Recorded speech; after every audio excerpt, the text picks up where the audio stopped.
making sure that things are cooking, and I think they are. Hello, everybody. Let me just flick into here. And look. Look. This is what Chris Avellone looks like in real life. He's in a permanent state of shock. Hello, everybody.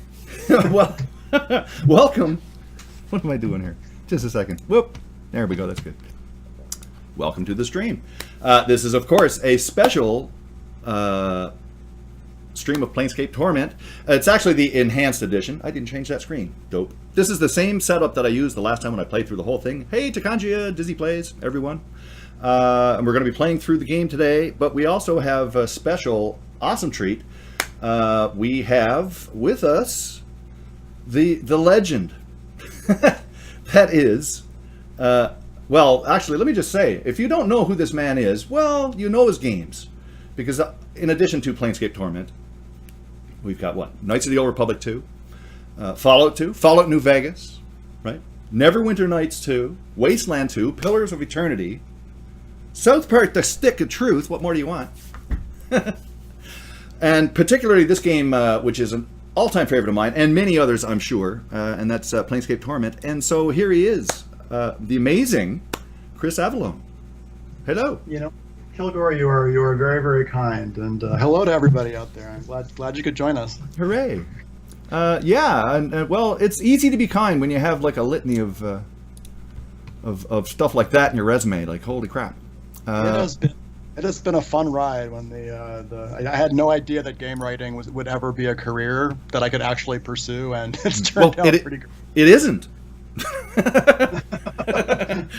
But then there's stubborn people who actually do pursue it, and thank God they do, because they come up with stuff like this. And that's the real key, I think. It's like, I mean, there are lots of talented people out there, but I mean, there are only if you happen to be lucky enough, I think, to be able to hit a good shot in a business like this, and you can have a long career like this. You don't have a long career like this unless you can produce quality work, and that's what you've done over the years. How do you like that? Oh, well, Kilgore, that again is very kind of you. Wow. You know, I think it was probably about 10% luck and about 90% work. I think, yeah, you're absolutely right. I think you just work hard until an opportunity presents itself, and that certainly happened here. Exactly. And again, if you don't have the talent, that's one thing, but also you have to have the perseverance and just the dedication and whatever. And also, it doesn't matter how good things are. If you do it, you love it, you do it. And if you're lucky, you'll be able to get those moments where you can just take advantage of them. And you certainly did. So, but in any case, let's just get this going. I'm just going to start up the game here. And again, I'm just going to play this game. I'll shoot the capture here in a second. Let me know about the volumes of this too, by the way, there, folks. I might have to do some adjusting. Kilgore, I like your background. Yes, thank you. Yes, this is not a green screen.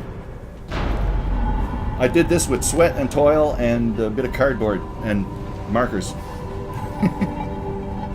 This is actually the same background that I used when I did the original stream of this game. Oh, and of course, I just want to show this intro because it is pretty epic in all its pixelated glory. Yeah.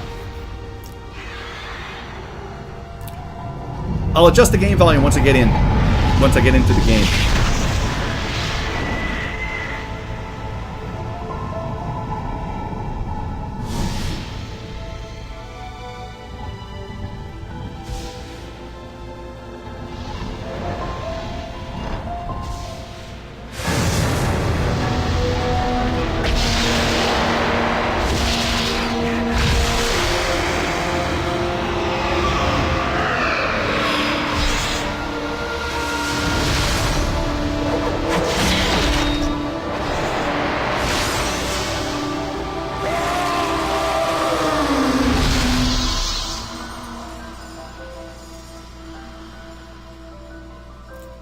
Lovely.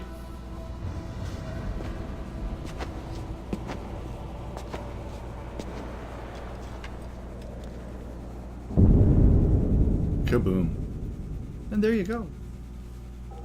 Just so nice. Even this screen does my heart good. Even just seeing this. I know. You think I'm shocked to be talking to Chris Avellone? Look at him. he's speechless and frozen. Not bad. Still pretty bad. Yeah. Okay, here, just a second. Go ahead. Sorry, I'm just going to make some adjustments here. No worries. Yeah, so when originally pitching this game to the original studio director of Dragonplay, which eventually became Black Isle, I was like, you know what? I think it would be more in keeping with the Planescape setting if we actually did a game that actually started after the death screen and any other RPG, and then you wake up from the death screen and then your adventure begins. He's like, nah, that could work. I'm like, all right, great. I want to work here. Yeah, I was going to say one other thing. Oh, and actually, just 1 second. I got to do one quick thing here. By the way, not that anybody cares, when I'm of course streaming this, when I Alt-Tab out, the game sort of stops for a second. But now we're back, and then when I come back in, the sound should pop back in, and there it is. Okay. Anyway, but yeah, I was going to say one thing. I mean, of course, there's tons of stuff that's been done with, hey, I woke up, I don't remember who I am, and all this sort of stuff. But I really enjoy in this game, particularly how that sort of old, idea of amnesia and everything else is completely enveloped in this deep philosophy of the nature of what it is to be human. I was going to comment on how completely ambitious it was, I think, to tackle such a broad scope of a topic in a game like this. I mean, it must have been intimidating.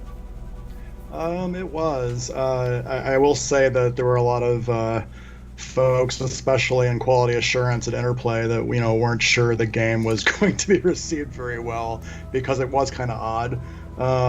And sort of those higher level questions in the game definitely were part of that. I don't think I've ever said this before, but that central question of what can change the nature of a man, the part of that was actually sort of a blanket cover for, hey, what kind of role player are you? And that was kind of the intention of that question in the first place. It's just that it needed a character in the game to really give it a specific tone and voice, and Rabble Puzzle well and ended up being that character. And I'm really glad that we had that archetype to channel that kind of question. Yeah, absolutely. And also, like, I'm the type of person now. I always make a big deal of this. I always play good characters. That's just the way that I am. But and often when people who do play on the darker side of things, one of the complaints that they generally have about games like that is the fact that the darker thing is a little cheesier, or it really doesn't have any depth, or they're just bad people, Whereas in this game, I don't think there are any good characters per se, and even the good characters, they're all flawed. They all have issues. I think the closest to really being the most pure spirit in the game is probably Fall from Grace, which is weird because she's a succubus. Yep. I was like, we'd been playing, Diablo came out roughly around the same time that we were working on Torment, and all I would hear is the sounds of succubuses dying from people like playing the game after hours, and that made me kind of mad because I didn't like the sound after a while, and it felt kind of gross. So I'm like, you know what? The next game I do, if there's an opportunity, I'm gonna take a succubus and make her the nicest character in the game, and that's what Fall from Grace ended up being. Like, every dialogue option I could think of, like, she rarely gets upset. She always has something wise to say. She's sympathetic. She wants to help people. She wants to help them be better. Like, she is just a great person. Yep. Yeah, that's the thing. I was going to say, in terms of writing something like this, when it's not a novel. I mean, you have to take, of course, gameplay into account. But at the same time, I think there aren't too many other games that are as deep at this from a story point of view, that also works as a game. I don't think it's the best novelist is not going to necessarily going to make for a good game necessarily. So how do you approach combining both in something like this? It's a tricky thing to sort of mix, because I think if you use too many words and too much exposition, sometimes you can lose your audience. And even playing the Mortuary again, when I was working the Enhanced Edition, there's one part where I get to Doll, and I'm like, you know what, I probably really should have trimmed that one down or spaced it out a little bit better, because he's like a huge info dump almost right at the beginning of the game. But the way to get around it is, so one of the guiding principles of Torment was like, you know what, I'm tired of saving the world, saving the kingdom, saving the princess, saving the king. Like, I think that we should just drill down into what a player really wants, and all they really care about is themselves. So, as long as you make all the prose and text and the interactions feed back into the player, like, oh, I might learn something about myself, or I wonder what one of my old selves did. This person may have a clue as to that. Suddenly, that makes the reading a lot more palatable. Where the person's like, you know what, I'm probably going to get rewarded or learn something by talking and interacting with the environment, and that was the goal. Right. I was going to say to the younger viewers out there, books were blogs made out of paper. And for me, like again, I played through this game and read everything. Like as part of the stream, I read all of the different things, all the commentary, everything else. So now for me, though, of course, being old school, I don't mind reading that sort of stuff, and not only reading it out loud, but just the fact of all of the reading that you had to do. If you made this game today with the technology that we have today, would you have gotten voice actors, or would you still want to do text, especially since there's voluminous, if that's a word, like huge amounts of text in this game? That's a good question. It would depend pretty much on the budget. I think there's a lot of things that voice acting helps with. Like, I feel like you can actually drop a lot of words out of a conversation just by having the voice actor take on a certain tone, because that usually communicates so much more about the exposition and their feelings and the agenda than you'd need to over-explain when you can't hear them speaking. So there is that. However, I would be a little sad because I did enjoy writing sort of like the descriptions of what people were doing in conversations, because I felt that actually gave me more freedom than going to ask the cinematics team to try and render every single animation and emotion, because usually they just don't have the time and budget for that. So it depends on the resources available. I think that the way Torment was, I think, works well because there's just enough voice acting to give you a sense of the character, and then you can run with it once you hear a sample of what their voice is like, and I think that's fine. Right. Yeah, that's my take on it, I think. Because, again, there is just enough. I mean, you could add more voice and whatnot, but I think that the text aspect is internal. It's easier, you can put down what people are thinking in text. You don't have to necessarily have that little voice in the background going, this is what I believe, blah, blah, blah. You could actually say it. You just say it in text, and then people just accept it. Oh, he's thinking this. Oh, I get it. And it makes for a richer world, I think, in a lot of respects. It's too bad that unfortunately nowadays everything is visual, and everything is acted. Yeah, and don't get me wrong. Like, I think I obviously I love to write, probably too much, but some of the best sort of story setups I've seen are actually ones that just didn't involve text at all. Like, you get the right level designer, environment artist, you give them the right props, and they can arrange them in a way that allows the player to walk into a scene and piece together what happened or will happen. And I think that's an important skill for any narrative designer to have. Is just that your story is not always going to be told through words, and it's often better sometimes if you have a range of ways to tell it, whether it's through the music, whether it's through the environment, art. All those things can play into it without needing to read a book. Right, exactly. But again, I think that's. I mean, it's unfortunate, but that's the way that things go as things progress, so we speak. Different audiences require certain materials, and sometimes you have to let stuff go by the wayside, which is kind of a shame. But it's understandable, for that matter. And the other thing too. Now, this of course was done on PC, and of course and even back then, of course, we had Xboxes, and the Xbox was pretty new, I think. Was there an Xbox back in 1999? I don't remember. I remember the PlayStation. Yeah, the PlayStation was there and whatnot. But wow. But again, exactly. That's a good question. So now, of course, the different thing with the consoles being the center, so to speak. Although there's still, of course, a great core of PC Master Race people like us, whatever, who are interested in the PC as a gaming platform. Of course, it's not like it's dying or dead. But consoles being so prevalent, you would have to definitely do a game like this for the console to the PC. And how would that change your approach to this type of a game? Could you even make one? Well, actually, It may just be my perception. I don't have the metrics for this. I feel like there's been an increase in PC gaming and PC accessibility. Like I see, a ton of new titles on Steam and I don't know if all of them are available on consoles, but it feels like a pretty target-rich environment for PC games. But developing for consoles, yeah, there's a lot of challenges. Usually it affects the interface in terms of how you design, like how many options you can have. And I do know that, if you're developing across multiple consoles, like you usually do, then each of them have their own particular eccentricity about them that you have to keep in mind. I know we work on Fallout New Vegas, for example, doing the Xbox SKU versus the PlayStation SKU versus, PC, all of those had their own little thing about it that you had to sort of keep in mind, and it wasn't a trivial amount of work. Mm-hmm. Oh yeah, and I just want to mention, by the way, if I ignore you, anybody who follows or whatever, whether here or my channel or whatever, you have to forgive me because I'm somewhat preoccupied, but that's okay. But in ahead of time, thank you very much for following and welcome. So so I mean, this is a particular type of a game that I think would suffer on the consoles.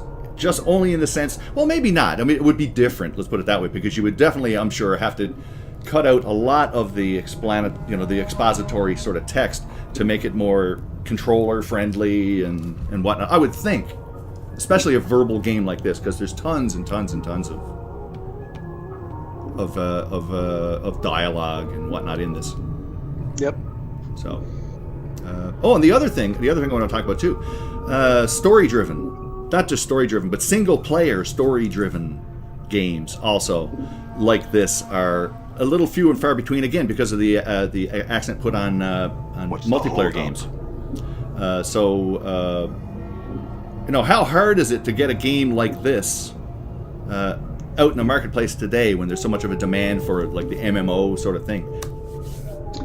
That's a good question. So I know that when we were developing Planescape, way back when, actually the Infinity engine that we were using from BioWare had multiplayer as part of it. Like, you could play Baldur's Gate multiplayer. It wasn't it wasn't the most robust multiplayer system there, but it definitely worked and people could play together. And then we just purposely said, you know what, we don't have the resources budget to do that for Torment. And also, why don't we take advantage of that in the sense that, well, if it's going to be that single player experience, and that's what we have to do, then let's just embrace it. Right. Like, and I don't think the story would work as a multiplayer game. So, I mean, I think there's an advantage there. Right. I get the impression that a lot of the games that are multiplayer that's where they start. Well, we have to have a multiplayer game, so let's get the multiplayer thing. And now, secondarily, we'll do the single player, which it was the opposite back in the day. You get the single player game together, and then the multiplayer might suck because it was just sort of thrown together at the end and then attached to the game.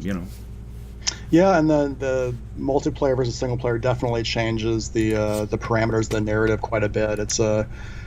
It has a huge impact on everything. So yeah, definitely, it's a big issue to consider. Yeah, and again, now me, I don't play a lot of multiplayer. I tend to prefer the single player experience, right? So that's why games like this are right up my alley. And more games today, I think, could benefit from having a single player approach. Well, actually, I just recently started another playthrough of Knights of the Old Republic 2. Another wonderful part of the Chris Avellone library. Thank you. Oh, you're welcome. And, of course, just started that last night. And again, that's a totally single-player oriented game. And you could make it multiplayer. And, of course, nowadays, of course, they have the Old Republic. Because, of course, the 3 didn't make it to see the light of day or whatever. Yep, so sad. It is sad. But, is it just the fact that there's a limited audience for that type of game? That single-player focused game? If I were to speculate, my opinion would be that despite the demand for it and people calling for it, there's a certain number of customers that certain publishers have within mind to, well, if a game's not going to sell this many projected units, it's not worth our time. Right. And to be fair, looking at it from their perspective, I get it. Like, I'm like, okay, well, I see where you need to spend your resource and your time, your energy. I just wish you wouldn't hold on to licenses and maybe give them to other people to do stuff with. Yeah. Well, that's the problem with creative element, I guess. Is the fact that once it's out there, somebody can buy it up, and suddenly the thing that you created isn't really yours anymore. It's a bizarre thought. Yeah, and actually, usually I'm actually pretty okay with that. Like, for example, sometimes people ask me like, "Oh, well, what'd you think of Nuka Break, or what'd you think of this Fallout mod?" And they ask it as if I'm going to be offended by it or something, and I'm just like, no. You gotta understand, like when you create for a franchise, you want people to take it, run with it, find their own voice, because when they do that and they're inspired to do it, they're probably going to go down the road of inventing something brand new that I'm going to enjoy. So it's a very selfish motivation, but I'm actually encouraged by it. Right. And actually, just to go into the game here for a second, and then because I have another question related to what you were just talking about. One of the things about this particular version of the Planescape Torment, of course, is how they've changed you've changed the UI. So now you don't have that little wheel with the tiny little icons and whatnot, and now it's all displayed out here in one big row in nice, big, healthy, big pictures, so that you can grab stuff and load stuff up, whatever. And plus some of the other interface things like better text and all that. But also we have. What do we got here? Oh yeah, and I've actually, you can zoom in and out manually, things like that. And also the thing that I love, and I think this was introduced in Baldur's Gate 2, was it? The old tab show everything on the screen, so you can grab stuff. Just basic little UI sort of stuff. And a lot of these types of things, to get back into the question I was going to ask, a lot of these sorts of things were things that modders would take a game and then work with this sort of stuff. What I was going to ask was how influenced were you by the modding community when you worked on this, and I guess also Siege of Dragonspear as well, the Baldur's Gate add-on. How important is the modding community to someone like yourself? It's very important.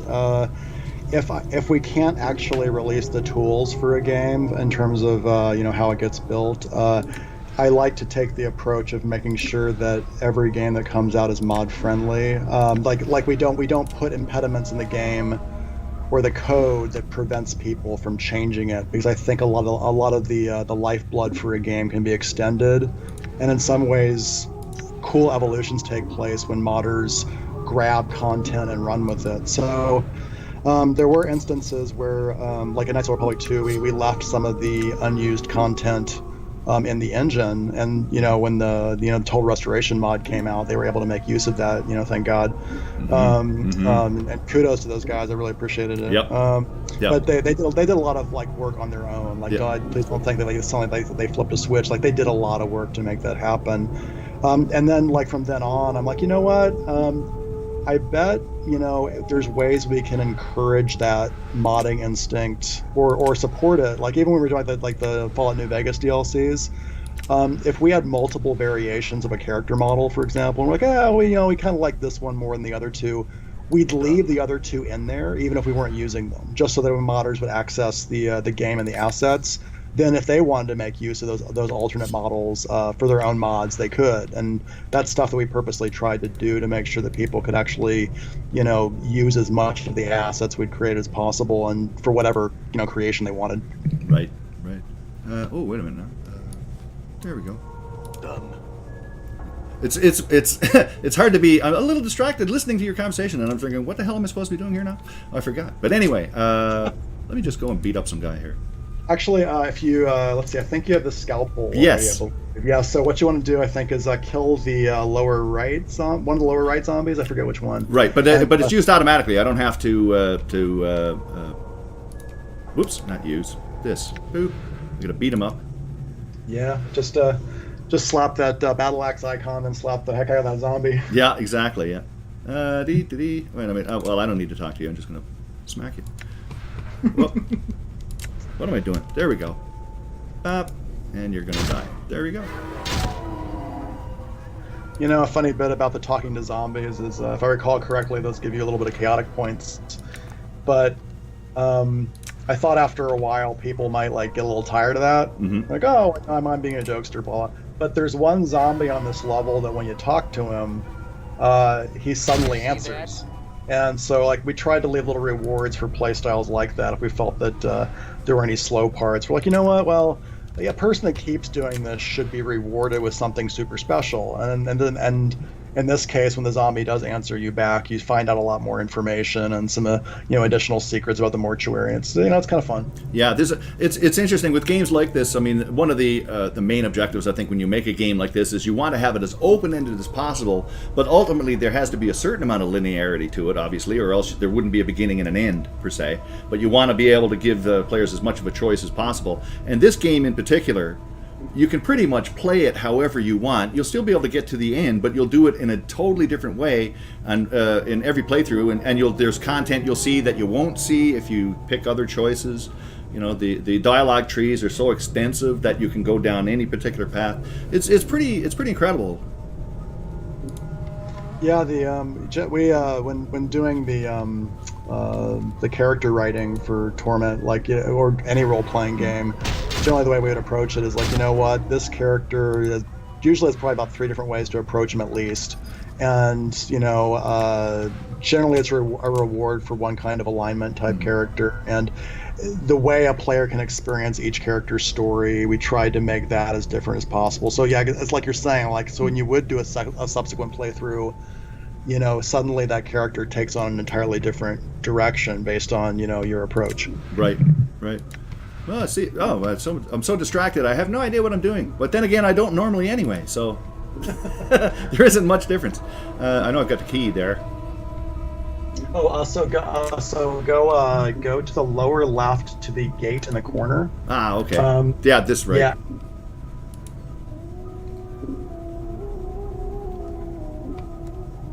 That's right. Gee, I only played this a few months ago. Whoops. No, it's not here. Not here. Well, actually, just there you go. Yep. Up here. This one. Sorry. Go to the west or to the lower left corner. Lower left corner. Okay. Yeah. Here. Oh, actually, no. Go to the opposite side of the room, but hug the wall. Oh, okay. Down here. Right. Yeah, actually, here that's it is. Unfortunate. So there's 2 problems with the opening room. One which we fixed way back when. Yeah, actually, you can open that gate. Mm-hmm. Is initially Mort was so small that people didn't realize they could add him as a companion, or they forgot to select him. Oh, right. So sometimes the game would start and people wouldn't add him to the party because they didn't notice he was there. And suddenly the mortuary became like pretty uninteresting because there's no commentary going back and forth. Right. One of our programmers added an auto add function, so Mort automatically joins the party at the outset. The other problem, however, is the fact that door on the west hand side of the room, mm-hmm. part of the fog of war covering it makes it an inobvious exit. Right. Now I need a different. Wait a minute now. I need a different key for this? Right? No. Go to the opposite side of the room. Oh, okay. Oh, right. This way. Yeah. Right.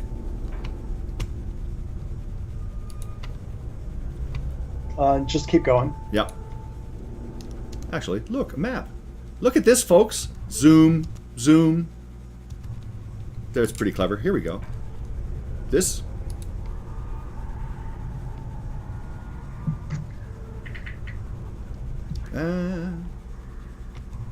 No, I'm here.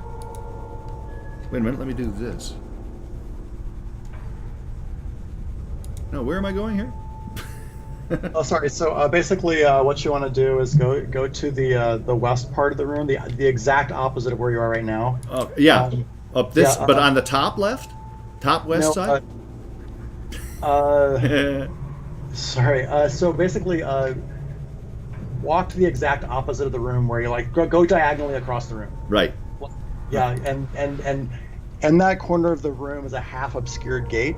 Right. Now this is down below, right? Now on this lower part. Exactly. And that gate can be opened with a key. Right, and that's the thing. Now I have the key, but it won't open it automatically, so I have to select the key.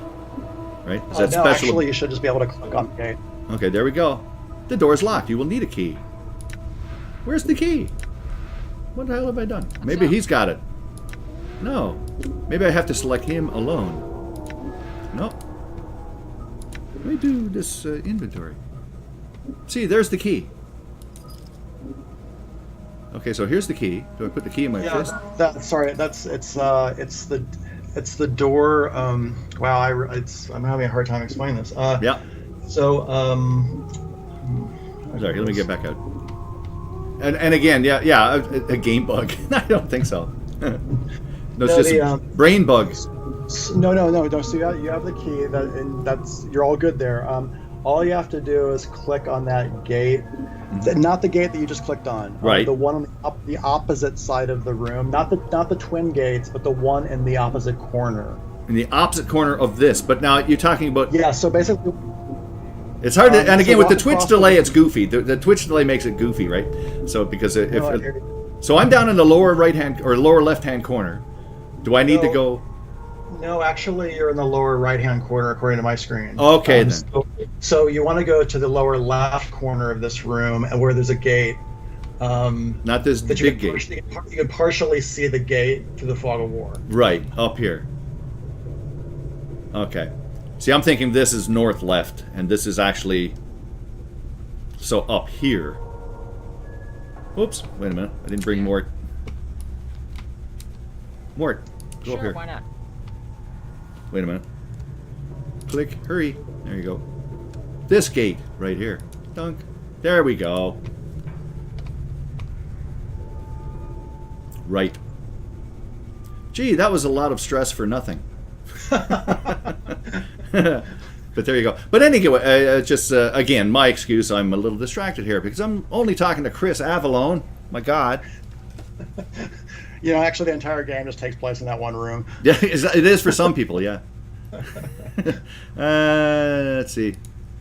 Well, anyway, just to throw. Oh, well, actually, yeah. What was I going to say here? Oh, yeah, I remember talking about the morality in games like this. I forget if I was asking you about this before, but good and evil characters. I mean, how do you develop, or what's your approach for developing how to define good and evil? I mean, you're working it from a D&D point of view, so you have your lawful good to your chaotic evil and everywhere in between. Is that the basis for how you do this, or is it more of a literary reference that you think about in terms of how you define the various different character attributes, shall we say?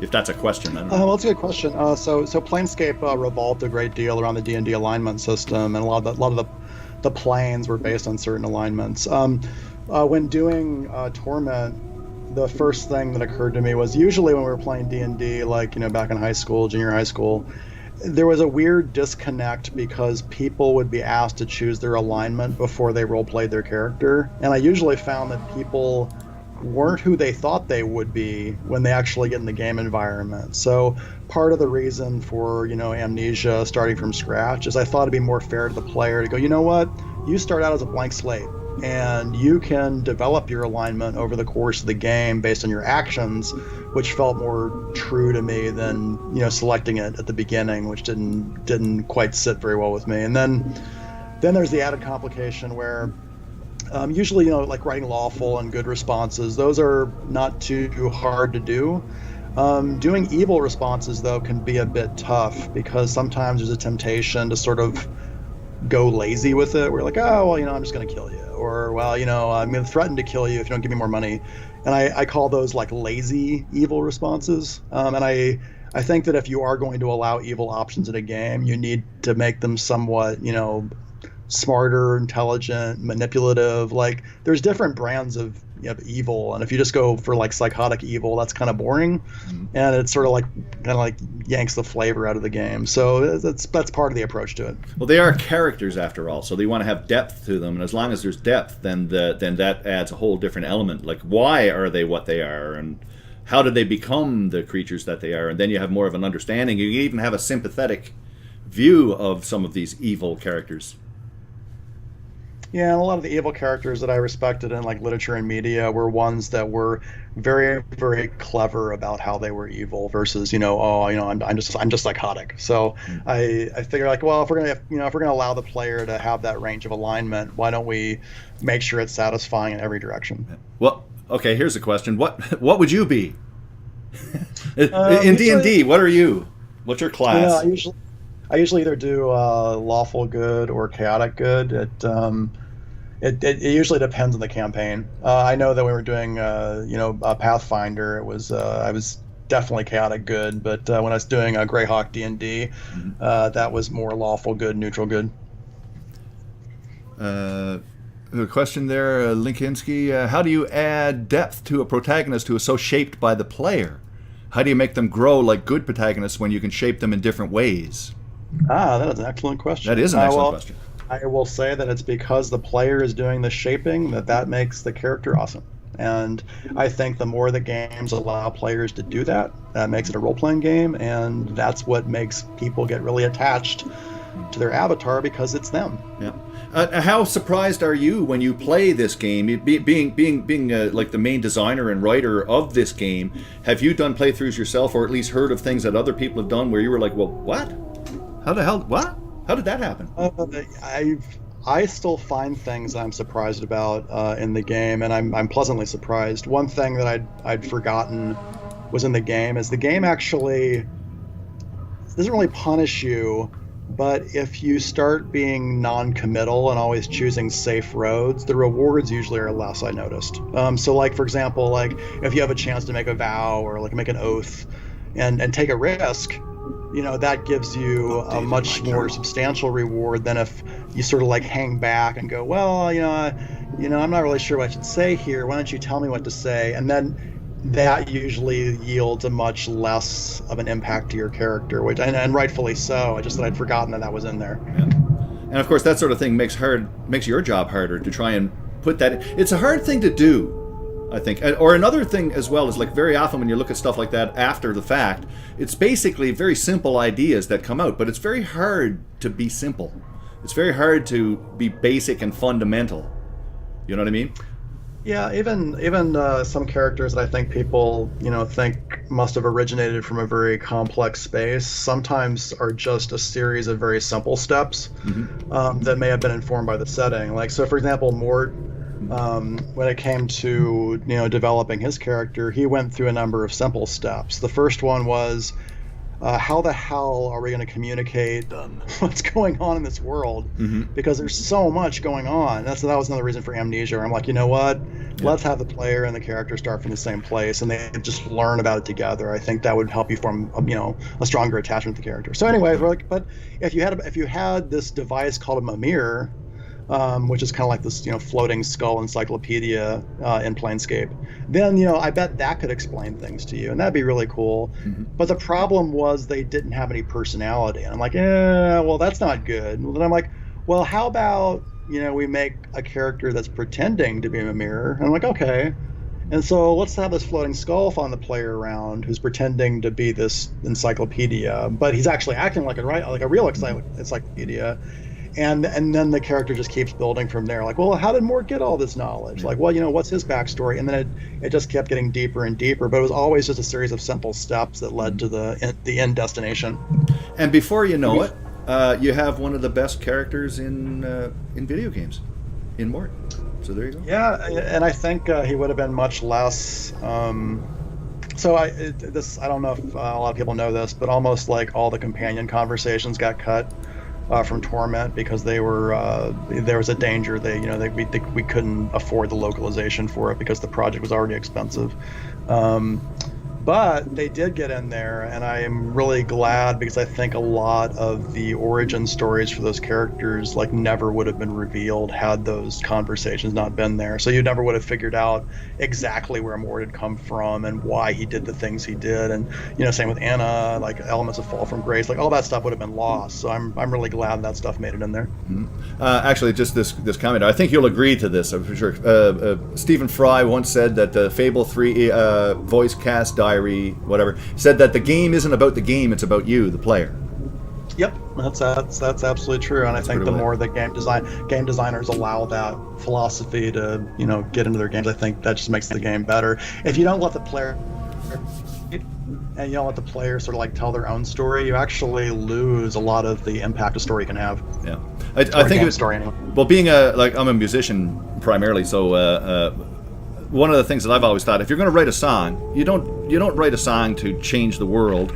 You listen to an amateur song and the lyrics are all about some deep philosophy of, I don't know, to trying to be profound or whatever. And then the biggest hits basically are ones where the lyrics don't even have to make any sense, But the thing is, it's more of an intuitive thing. If you just let the song take care of itself, and you follow the song where it wants to go, you don't have to make it anything, And I would think it's the same thing in a game, Well, you must have had this experience as a musician. You must have had people that would tell you that a certain song that you did meant X, Y, or Z to them. It's because regardless of the intention of the song, like they projected something onto it because it was there to be projected onto, and that's interesting. It's like sometimes like people will play Torment and they'll like, oh well, you must have been thinking about this or that or this philosophy or this belief, and no, like it's all coming from the audience. And it's their perception of what was going on. I think it's really interesting. It's just sometimes I think people think I'm smarter than I am. A lot of Torment decisions came from very dumb places. Exactly, absolutely, and thank goodness for those dumb places and accidents and happy accidents and things that just that looks good. That's not. Hey, I like that. That reminds me. I've got a quote from John Lennon in my lesson room. Where it says basically, it's to the effect of like people ask what we think about when Paul and I think about when we sit down to write a song. Well, basically, we think about sitting down and writing a song, which is pretty well it. It's like there's no grandiose thing. You just sit down, you start, and let the ideas come, and then you just go where they go. And you're just as amazed as anybody else in terms of how this thing develops. But you have to follow the story. You don't have to push it anywhere, except when it's got to go a certain direction.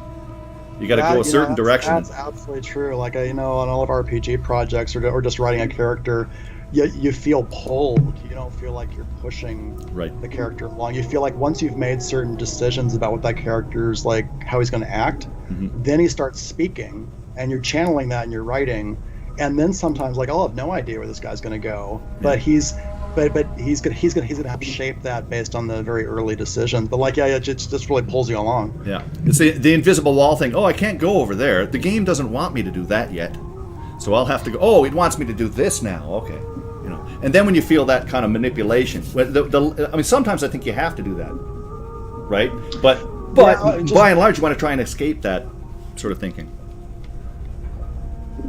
Yeah, and sometimes usually people just do that because they either resources like, oh, we can't afford to have the player go over there or do this, or they don't consider it, or they're like, what, it's too complicated a story or a branch, like I can't figure out a way out. So like let's just cut it off. And when you feel that sort of abrupt wall come down, I think it genuinely hurts the player's experience because you suddenly realize the world isn't quite as open as you thought it was going to be, and it's a little frustrating. Yeah. And again, all the credit to you in a game like this, but I have to think, and I'm sure you would probably agree that that there in addition to all the hard work that you put into something like this, because it's a monstrous undertaking, but at the same time, the fact that it came together the way that it did is somewhat miraculous. When these sort of things like, holy crap, look what we did. Look at how this thing works. We had a really small team at Black Isle, and a lot of people wore a lot of different hats. It's like we really only had one character modeler. Like, our lead artist was amazing at organizing everybody. He kept them all on track, and he was a great guy to work with, Tim Donnelly. We had, a great concept artist, environmental artist, Brian Menzie, who went to work on Fallout 2. Like, he's great too. And then the Beamdog guys, they had a challenging task because they had to decipher what the original team had done for some of the systems, like the spell systems, and that was not an easy task. So that spell code wasn't around. No one could find it, so they had to actually dig into each of those spells, figure out exactly how they worked again, get the right implementation in, and it was a pretty tough job for both teams. And I got to tell you, like, I thought I was going to get fired at Black Isle after the game came out. I'm like, that's it for my career grade. And then to my surprise, and I'm very grateful for this, like, there was a certain percentage of people that just really liked it. I'm like, oh god, all those years of hard work paid off. Yeah. But and again, this alludes to something I think I said earlier, which is, again, you do this stuff. I think any of this stuff, you do it because you love it, because you want to do it, and if you're fortunate enough to be able to strike just the right tone of something, then it can just explode, and then you're just as amazed as anybody else. Like, holy crap, look at this, Yeah, and I think it was also fortunate in that we were even able to, use the Planescape campaign setting, because a lot of work had been done at Wizards/TSR to set up that entire world environment, and the language, the races, like how portal keys work, sigil, all that stuff had already been generated on paper. So now we actually had, not only do we have an engine from BioWare, we had a really solid and interesting campaign setting that really allowed you to do almost anything, right, which was fantastic. And it was such an unusually clever setting that I think, had those things not been there, I don't know like what kind of RPG we would have turned out. But it was, it was a very fortunate collision of different things. Right. I was just thinking, there's a lot of twos in your catalog. Yes. Catalog 2, Fallout 2. Often joke about that. And someone asked, actually, speaking of that, you have Wasteland 2, of course. And I forget, sorry, who was asking. Wasteland 3? Any word about that? Yeah, actually, so I believe the crowdsourcing for Wasteland 3 went really well. I'm actually working with the lead designer, George Zeitz, now on Wasteland 3. And George is a gentle soul. He's very smart, very sharp. And the chance to work with him again is fantastic. So I'm really looking forward to seeing where Wasteland 3 goes. I think it's going to be really cool. And of course, I'd be remiss to not talk about Prey as well. There's a lot of people looking forward to that. Yeah, that was really, that came out of left field. The project director, Ralph Fial, he, just dropped me an email one day and said, hey, what do you do? I'm like, I don't know, like, what's going on? He's like, well, we have this, game, we might want to be interested in, like, do you have any time to, like, maybe check it out? Which, like, when we want to work on it. And originally when he asked, I couldn't. But then once I went to freelancing, I dropped him a line. I'm like, hey, remember that game you mentioned? I'd really love to see it right now. So like, yeah, they flew me out to Austin. I checked it out. I'm like, oh wow, you guys are doing another version of System Shock, but with a lot of different elements I haven't seen before. And it was I'm like, well, if I could write for this, I would love to. And the lead writer, Ricardo Berry's like, well, here's some NPC sheets to try you out on. What do you think about developing these characters? And I'm like, I would love to write this, these supporting cast characters. And it was, and it was a lot of fun. And not too long till it gets released, I guess, maybe about a week. Yeah, so I'm looking forward to it. Was it the 4th or the 5th, I think? Something? Anyway. No, I think it's May 5th. May 5th. 5/5. Awesome. I know a lot of people looking forward to that, myself included. What else was I going to say here? Well, actually, some basic stuff. I mean, how did you start out in all of this anyway? How do you go to become, this hugely respected, legendary video game designer, writer? I mean, where do you start? How do you get to where you got? You are way too kind with the adjectives. Okay, so some advice I give to people that do want to start a career, like whether in the game industry or anywhere else, it's just have those quiet days where you're like, hey, imagine what you would just want to do that day, regardless of whether you're making money or pursuing a career. Just think about what you like to do. And for me, it was pretty simple. Like, I actually just enjoyed game mastering pen and paper games, and I would just continually do it in all my free time. And then I noticed that I had a huge stack of pen and paper material. I'm like, wow, it's all kind of a waste now unless I submit it. So then I kept trying to submit it, and no one would, accept it. But I do value those editors that actually did give me critiques on my work, because that was very helpful. But eventually, the persistence paid off. Mm-hmm. It's another piece of advice I offer for budding game developers. Like, just keep trying. Mm-hmm. And I got something published, and then once you get something published and you can prove to somebody else that someone was willing to give you money for something you did, mm-hmm. that sort of creates like this validation for your work, where you're like, oh, okay, well, I wonder if we can get more work. I wonder if we can work harder. And then that pen and paper publishing led to me being introduced to a friend of a publisher at Interplay, and I got I interviewed for a job there, and then they're like, well, if you want to work on Planescape, we'd love to have you. And I'm like, yep. And it all worked out from there. It's just a matter of you work hard, you find out what you love, you keep working at it, be nice to people, and introductions will happen, and eventually, if you love something enough, you can make a quite happy living at it. Yeah, exactly. I think it's the same with anything, right? And again, the perseverance factor. There's no. I always accentuate. There is a certain amount of luck involved, but the thing is, luck is something happens to people who are observant, who are ready to pounce on any opportunity whenever it shows up. And the people who aren't lucky are the ones who just sit around thinking, well, when's the thing going to drop out of the sky and land on me? Exactly. No, I totally agree with that.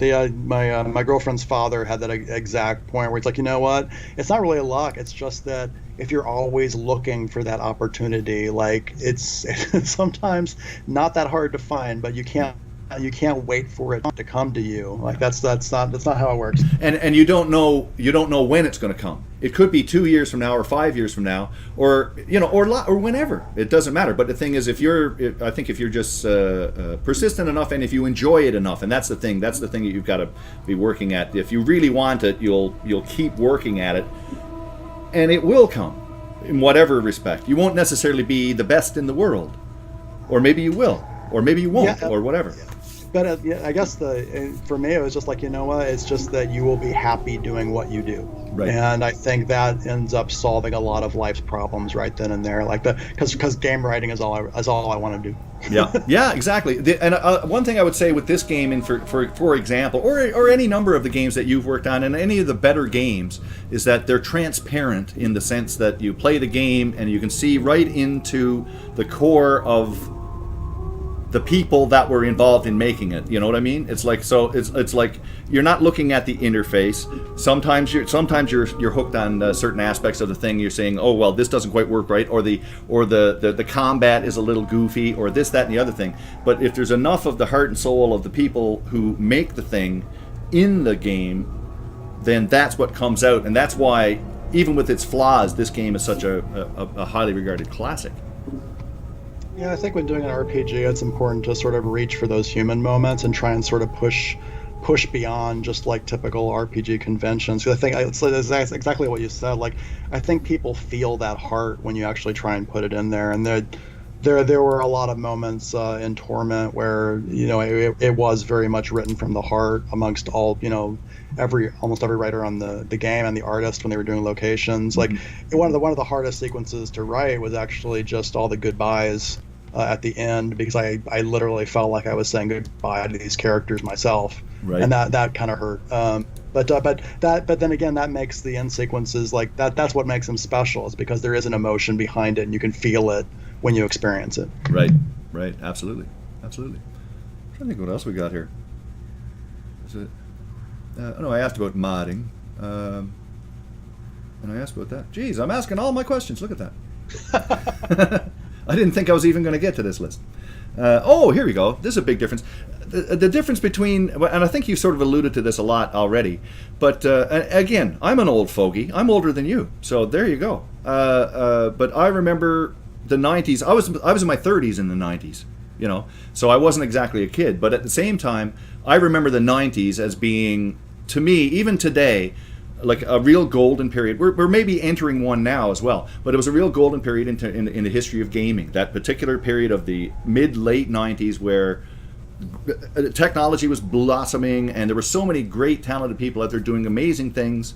Compared to now, to today, how would you compare the two? This is a pretty big question, but how would you compare working then to working now? Well, that's a good question.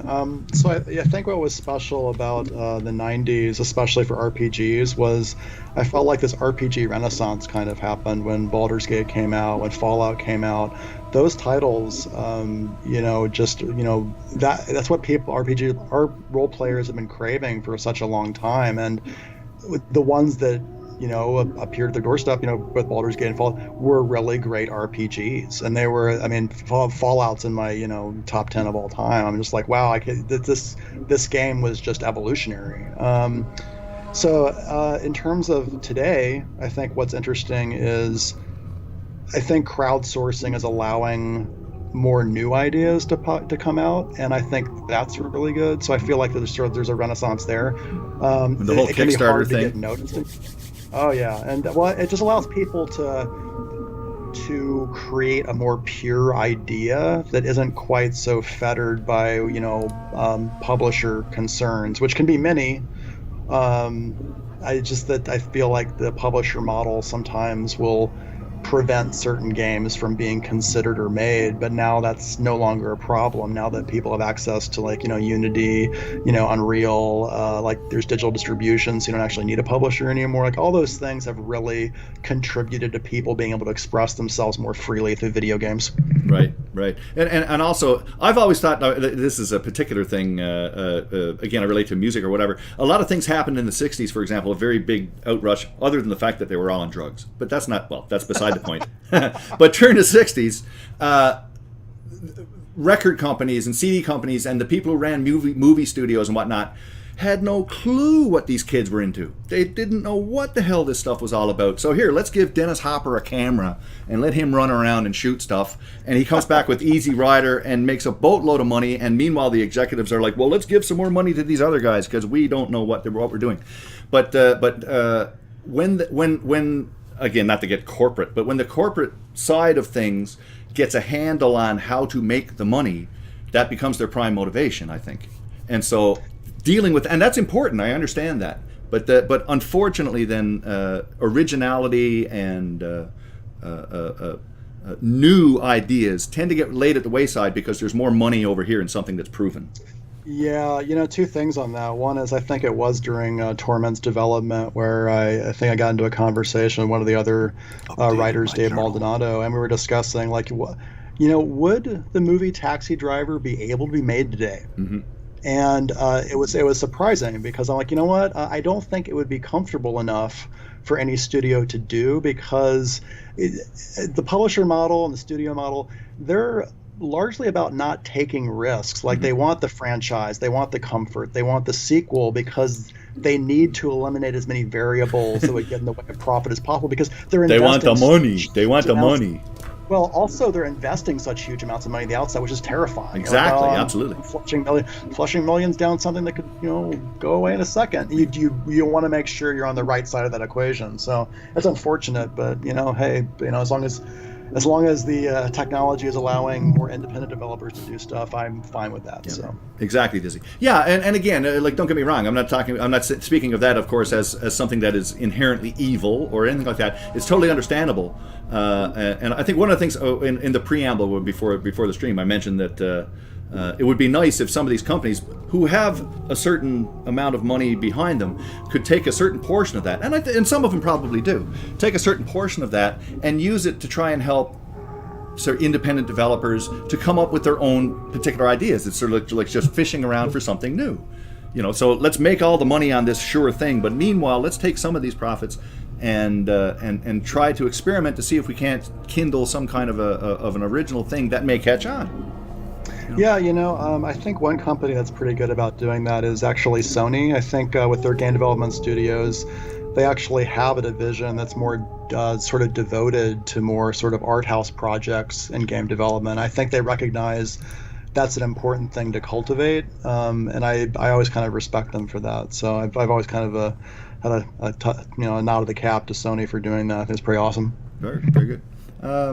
This is actually a good question. In terms of,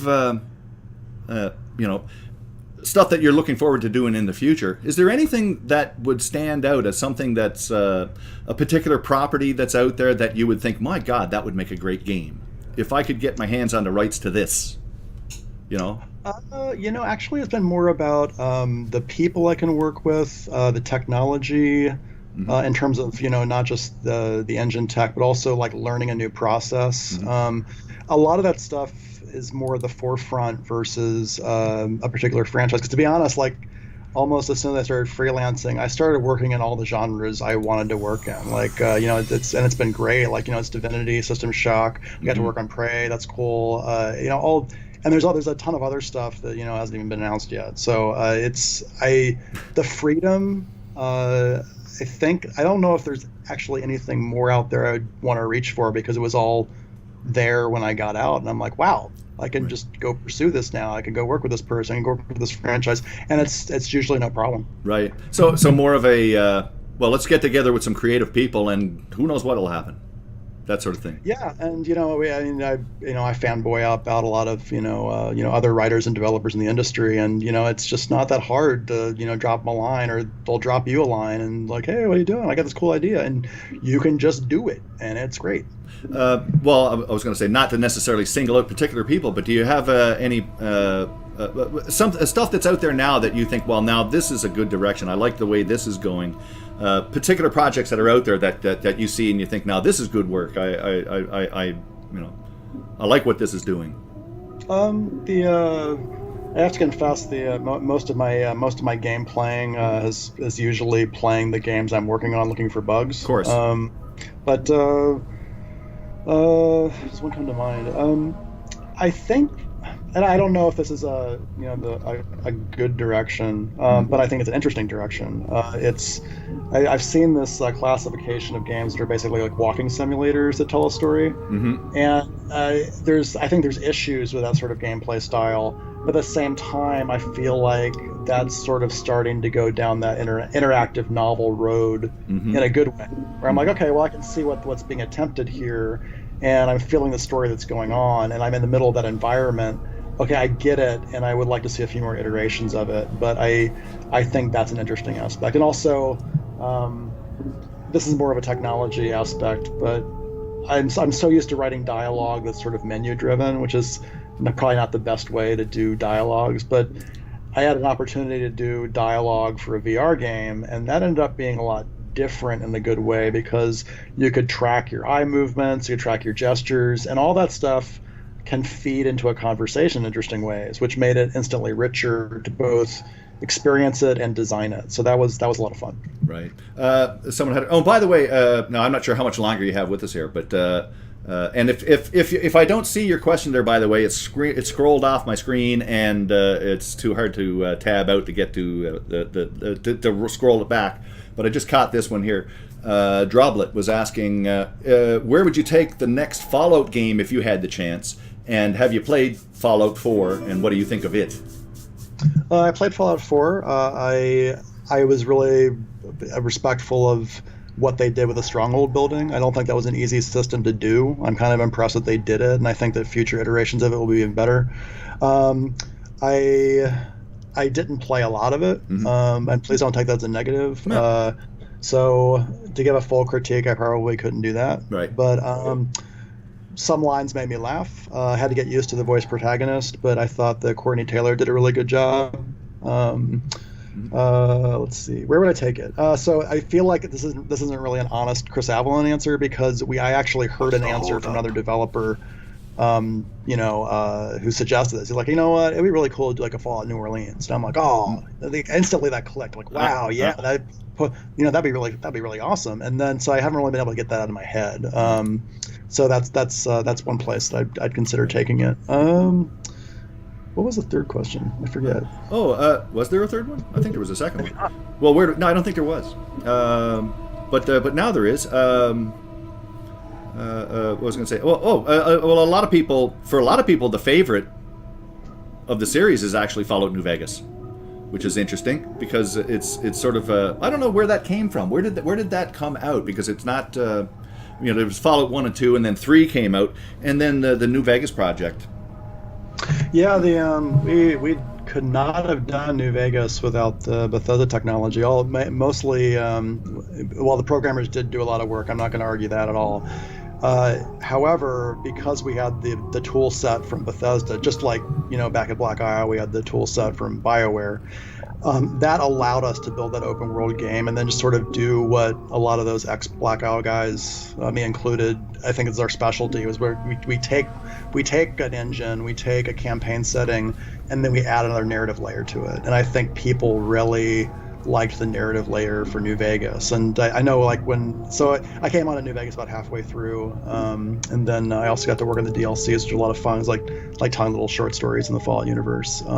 And it was just fun to do. But I'm very appreciative that Bethesda was willing to give us that chance, and then also the fact that we had the tech to build those games on. I think it ended up being a real morale boost once it came out, and so yeah, that's how I feel about it. Right, cool. And actually, I saw this question before, and I think we may have touched upon this, but I just want to say, what evil character are you think are better for RPG for player and for the writer?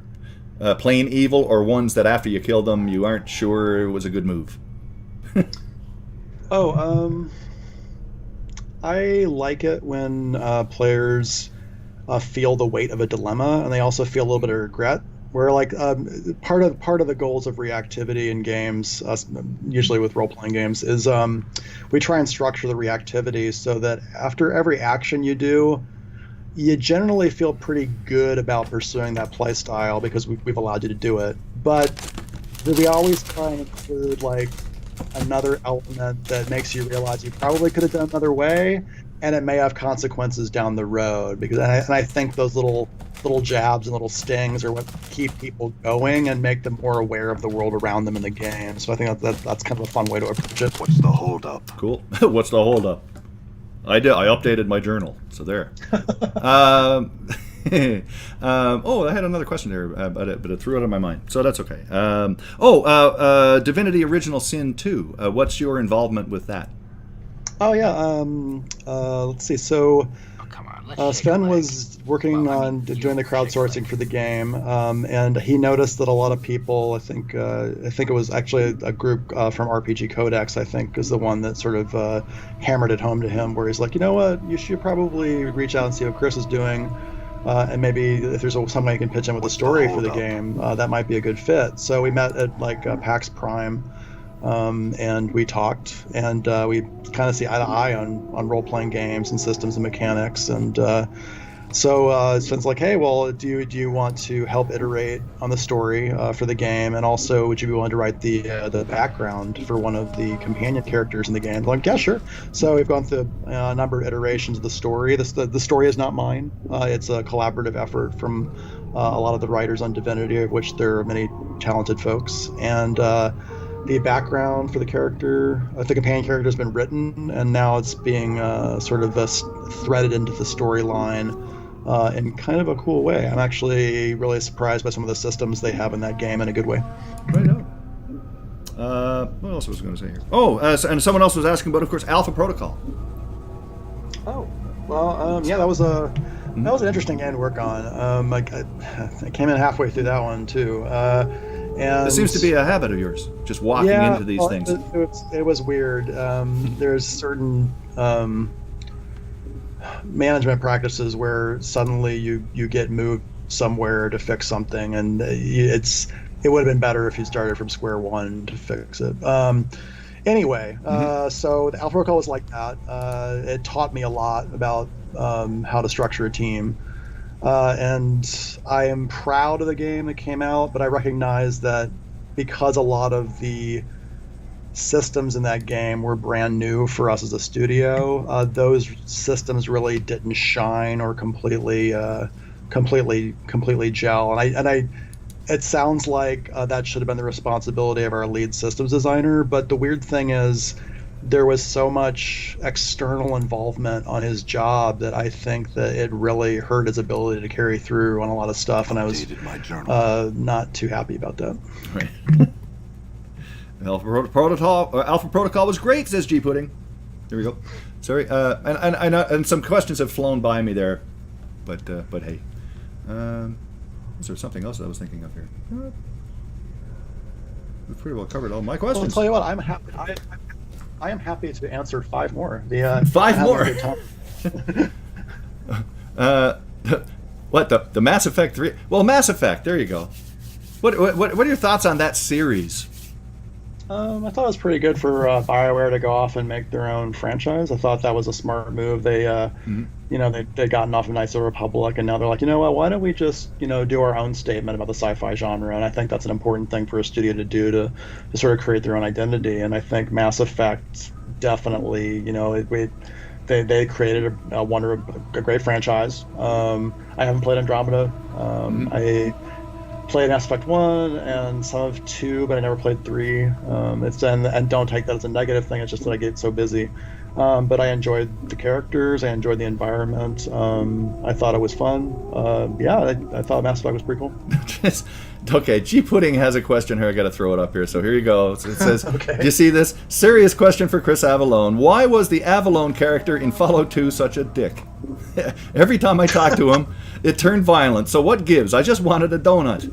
Dude, I don't know. I didn't write the character. I don't know the design purpose behind it. I will say that Fallout 2 and other games I've worked on in the past, you can usually spot somebody who's new to developing content for a game by how many inside jokes they make, me included. So, one thing I try and tell designers, when they start out in the industry is be careful with the inside jokes and be careful with the fourth wall breaking references, because you're trying to create an ambience, you're trying to create a mood. And when you have, people, on the development team in the game as characters, it's just, it's a little bit, kind of weird and ego stroking in a bad way. Just find some other way to be funny. Yep, makes sense. Now Kreia is an interesting thing too. Kreia as a character, I think, is awesome. I can't stand her, but that doesn't mean she's a bad character. That just means that she grates me the wrong way. But that's, I think, part of her charm, shall we say. It's not like I think she's an awesome character that I just don't trust, don't like. She's manipulative. I can't stand her, but she's fully formed and again, one of the most amazing characters in video games. Just wondering where the character came from. If you can talk about her for a bit. Yeah, Kreia came out of anyone who's not familiar, Kreia is one of your first companions you meet in Knights of the Republic 2, and she basically follows you throughout the entire game. But a lot of her story arc is, and the way she's portrayed in the game, is to sort of, unfortunately, provide judgments on the things that you do at various points of the game. So she is rather unlikable because she is very judgmental, and she's actually approaching her judgments from a very superior perspective, which doesn't last. But it's one of those characters where, okay, well, I know what the pillar of this character is, and I know how she would express herself. Mm-hmm. And also, just a quick detour, the voice actress for Kreia was amazing. Yeah, she was oh my god, she made her line sound so much better. And so she is unlikable, but I do appreciate the compliment that she feels like a real character, because sometimes I do get that a lot, where it's I'll write a character and the character is really unlikable, but people understand that character, and I'm like, that's enough for me. And people, of course, do love her. There are people who think she's awesome, just and she is awesome, but at the same time. So when I say that I can't stand her, it's not because I think, boy, I wish she wasn't there. No, that's, to me, what she's supposed to do.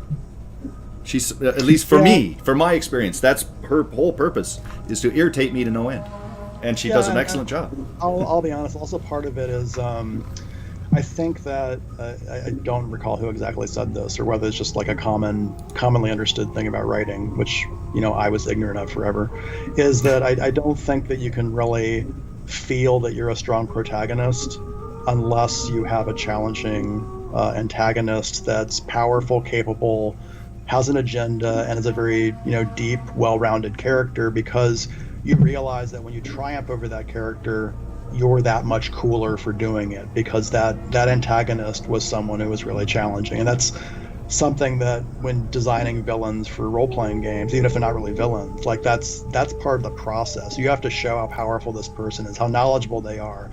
They have to have depth, agenda, but the moment you triumph, that makes you feel all the more a hero. Yeah, and Dizzy Play brings up a point from The Witcher, the Baron. If you've ever played The Witcher, the Baron episode in that is some of the best gaming I've ever done. It's an awesome story. It's tragic. He's an awful, horrible, rotten person, and you feel terrible at the end.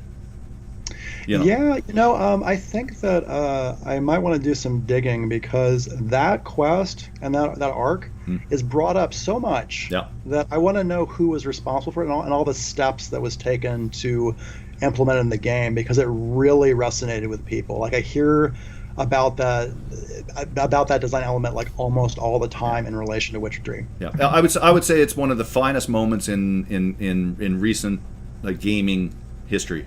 It's like for me in terms of a moment of where a video game can actually touch you to the point where you're like, holy crap, you're devastated. Like wow, you know, and that's a character in a video game. What, you know, but again, part of the reason why I bring that up is again because with Kreia, again, it's the same thing. I think there's a depth to her character, and it's the aspect of her character that I feel manipulated by, but then that's what she's doing.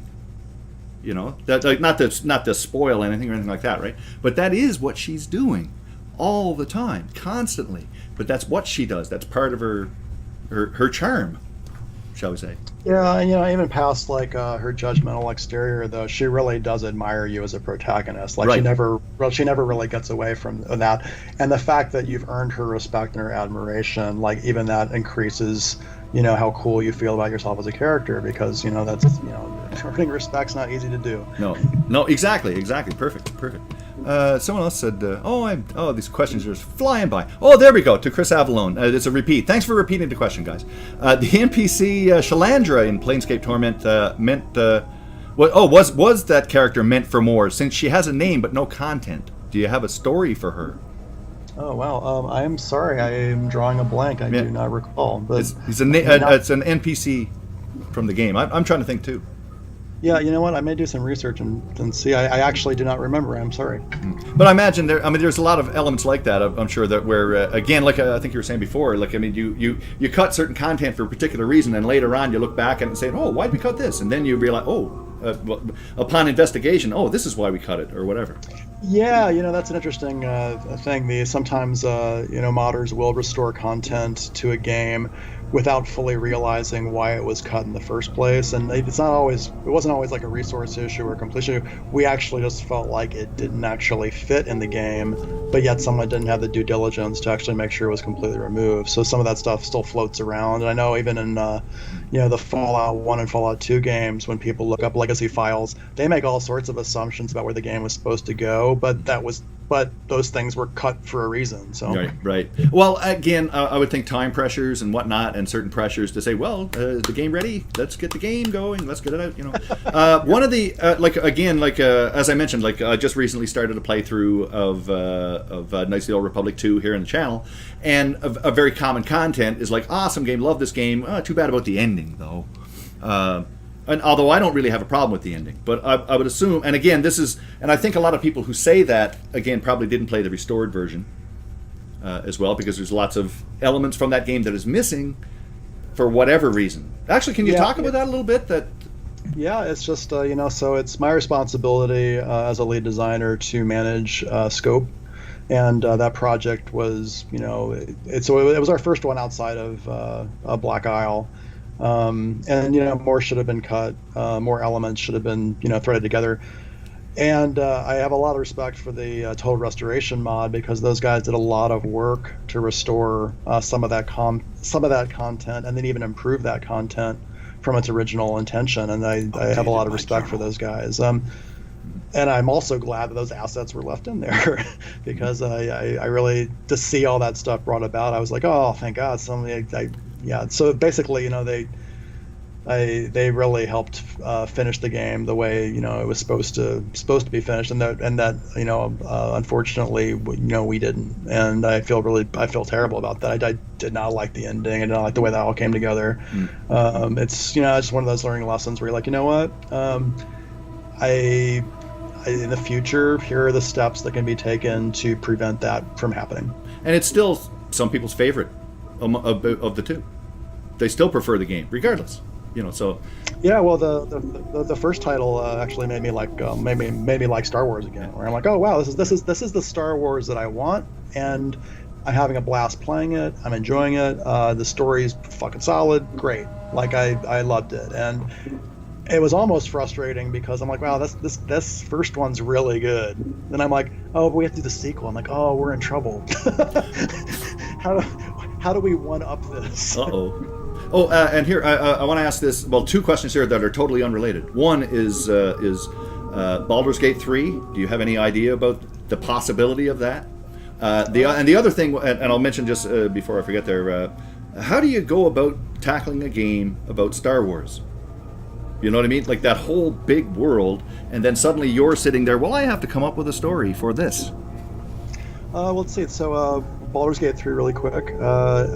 We tried to work on it back at Interplay. We spent, I think, a year and a half. I don't recall the exact time frame on it before it just got canceled for reasons beyond our control, and that was pretty sad.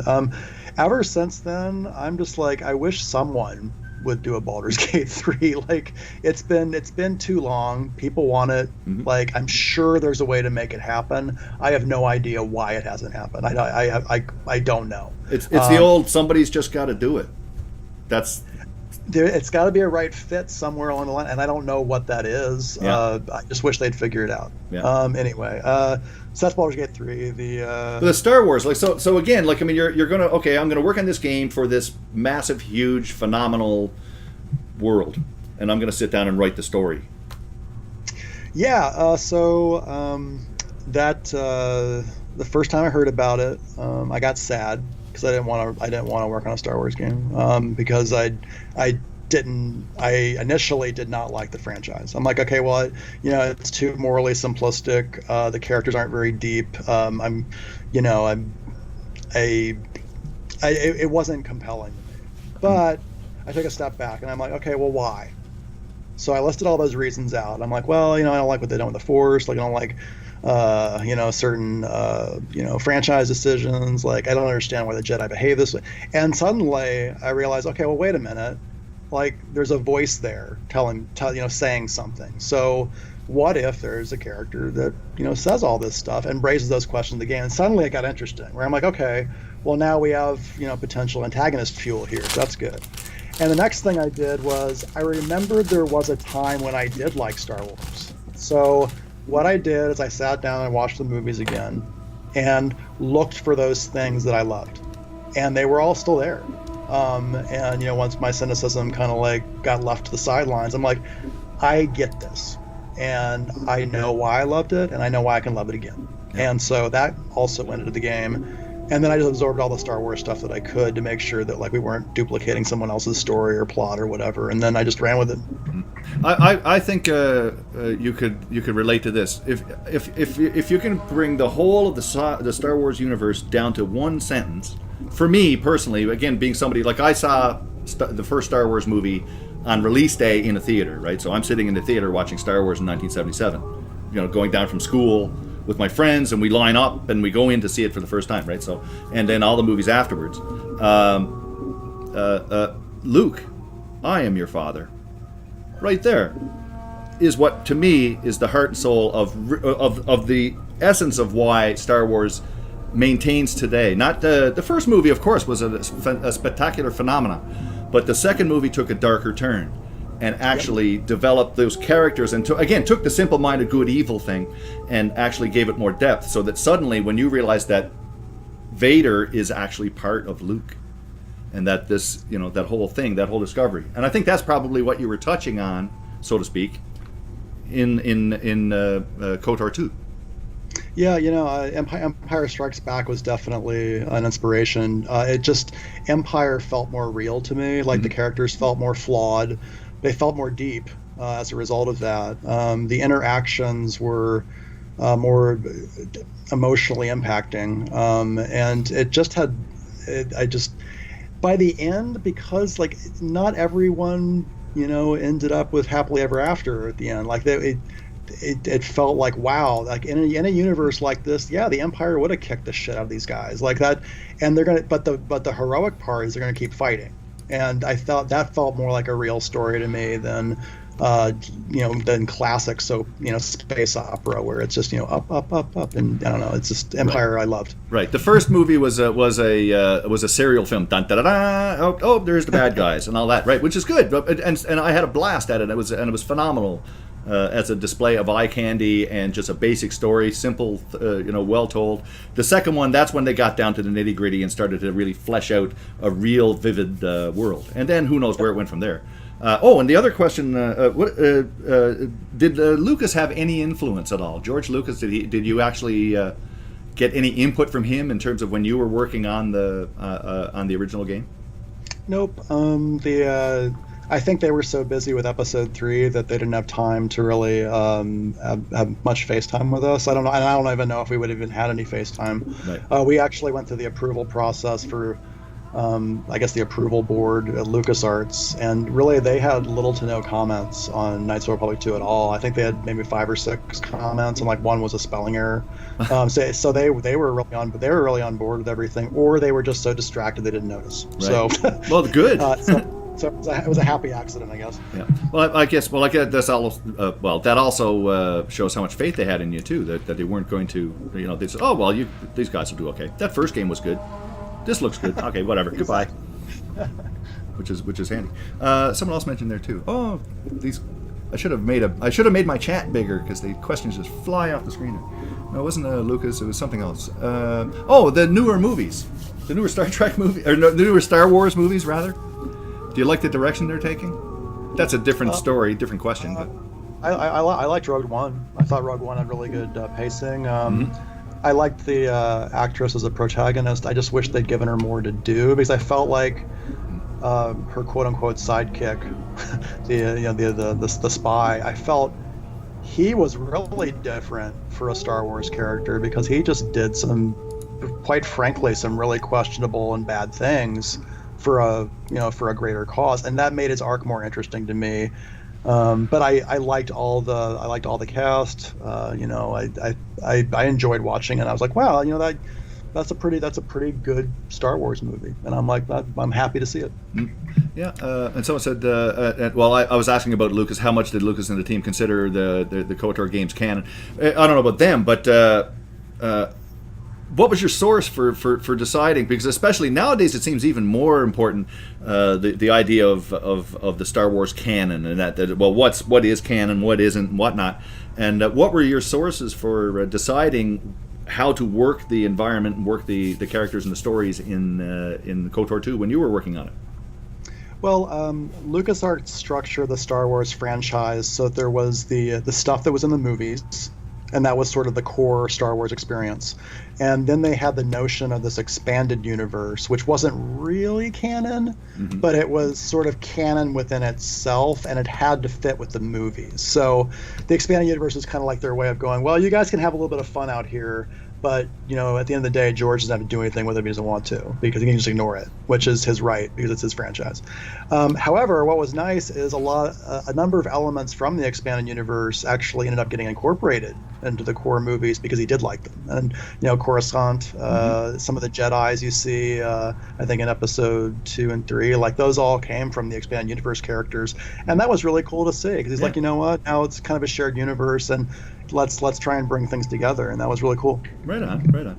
Yeah, it's got to be something special, but at the same time, it's got to be somewhat. Well, I don't know. Maybe you weren't. I was going to say it's got to be something sort of quasi-terrifying when you think, "Holy crap, I'm responsible for this world or whatever." But I guess you just basically you sit down and you write. I guess, pretty much. Yep. That's pretty well it. So repeat this question. I think I already did. Yeah. Which of the Star Wars films currently released to this day is your absolute favorite? I guess Empire. Yeah, Empire's it. Yeah, it has to be. And again, yeah, he did. Yeah, and as a matter of fact, like again, part of it is nostalgia to a certain degree. I think nostalgia is a bad word. I don't like that word because it implies negativity. When in fact, to me, I'm sorry, but the late '90s were the best period for games for me. That's it. Am I being nostalgic? I don't care. Because it's just the way it is, right? For me, anyway. There's no way that anybody will ever duplicate the experience of sitting in a theater and watching that Star Destroyer fly overhead after the crawl of the original Star Wars in 1977 when you're 15 years old. That's just not going to happen, right? So is that being nostalgic? Well, I mean, I suppose, but it doesn't matter because that experience is real to me, so I remember it. But anyway. Yeah, I still remember the sequences where Yoda was talking about the Force, and I thought those were the most beautiful ways of describing the Force ever. Yep. Yeah. that sort of metaphysical, philosophical approach to it, and the respect for life it implies. Yeah. I'm like, that is just such a great delivery Right. that nothing more needs to be said. That's right. Metachlorians, who gives a shit? Exactly. Yeah. No, Really? don't ruin it with details that God. don't need to be there. Like, don't mess it up. I've said this loads of times on my own streams or whatever. I love you go in and sit down. The last movie I saw in a theater, I have a projector set up, so I watch movies at home in a big screen, right? So I rarely go to the theater. And the last movie I saw in a theater was Phantom Menace. Really? Really, yeah. So anyway, because I watch them all on Blu-ray high definition, watch them at home, right, on a big screen. So anyway, Phantom Menace, though, I remember sitting down and watching it and going, what's all this trade talk crap? Like what is this about? Okay, senatorial reforms and senatorial disputes and what? And meanwhile, you have all this other stuff describing he's got the Force because he's got these metachlorian things. I don't know. That just sort of went off the rails for me. The prequels themselves sort of lost the basis of, oddly enough, and to take this back into your world and into Knights of the Old Republic, even though we're looking at Planescape, but still, those movies, the early particularly up to Empire Strikes Back, and the Knights of the Old Republic games, to me, represent the core of Star Wars, right? So I would include Knights of the Old Republic 2 in that whole world and that whole genre, where it's all character-based, character study, with action, of course, and whatnot else, and certain philosophical things, but I don't know. Yeah, it was I wouldn't have thought that I would enjoy working on that, and it ended up being a wonderful experience. And it definitely taught me a lot of things about how to approach design and not, immediately dismiss, elements of a franchise. Why don't you, let them cook, let them, think about them, think about, what, people actually enjoy about that franchise, because that's part of your job as a game designer, is to see what fun other people are having with right. something that you may not completely understand. Like that's a great exercise for any game designer. Right. Yeah, and also in terms of all of your games, do you have a particular favorite? No. I like them all for different reasons. Sometimes it's not necessarily the design itself, but just how the game came together, right. Or if there's a certain problem I could fix, or something I learned, or I had a really good experience working with somebody. Like, right. See, I knew that was a dumb question when I asked it, but it's, well, not dumb, but it's asked a lot. So I'm happy to speak to it. Like, for example, like on New Vegas, like I really enjoyed working with John Gonzalez. He's the lead writer on Horizon Zero Dawn now, and which did fantastic. Yep. And good for him. And then that was an awesome experience. So sometimes it's just the people you work with that ends up being the positive thing, not necessarily the end result of the game itself. Even though New Vegas I thought was pretty damn good. Yep, and some would agree. Like I said, for some people it's their favorite Fallout game. Particularly on PC. That door is locked. I will need a key. Oh no, not another key, please. We all remember what happened last time. No, but yeah. I don't know if there's anything else that... anybody else have any questions out there? We sort of been around every which way. My God, all these questions I had down here we've actually touched upon. I will take one more question, then I'm afraid I better get back to writing. Yeah, exactly. More games, please.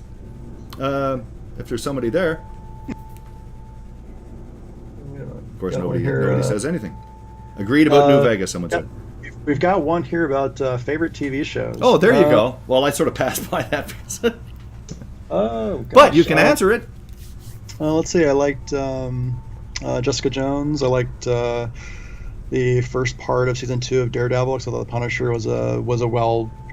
The way they treated the Punisher in that I thought was pretty cool. Let's see other TV shows. I love Sherlock. I'm trying to think what else I'm watching right now. I also watch a lot of crap. Sure. But it's mostly for designer literacy, where you have to get familiar with certain franchises in order to that's right be able to speak to them. I'm sure there's a lot of great ones. And I'm just I watched this one Netflix series Happy Valley, which I loved. But yeah, no, that's a few of them. Here's a question. Oh, before it flies. Do you feel the development studios today have far less possibilities than in the 90s and 2000s? I feel that studios today are too much run by the publishers. I think it depends on the studio. Some of them do have a good deal of freedom. Other ones, you're absolutely right. Like they are there to make a certain type of game until until the end of time. Yeah. So yeah, it just depends on the studio. Were they also smaller back then? Sorry. You know, were you working with fewer people?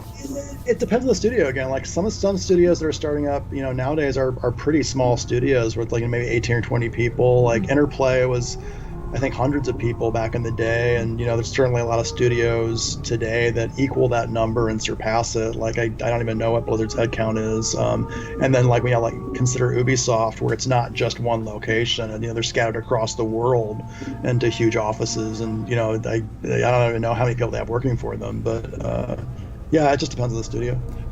Someone said, not to sound forward at all, could you ask him to give him a yes or no answer as to whether the Star Wars expanded universe was considered canon? Sorry. Well, I mean, he missed the answer.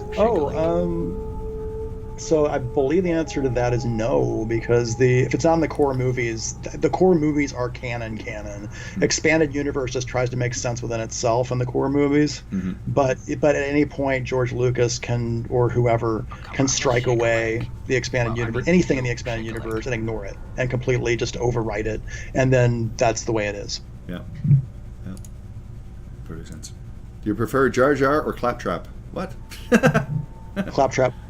What's Claptrap? I don't even. What was that? Claptrap's a robot in oh my god, Borderlands. Borderlands.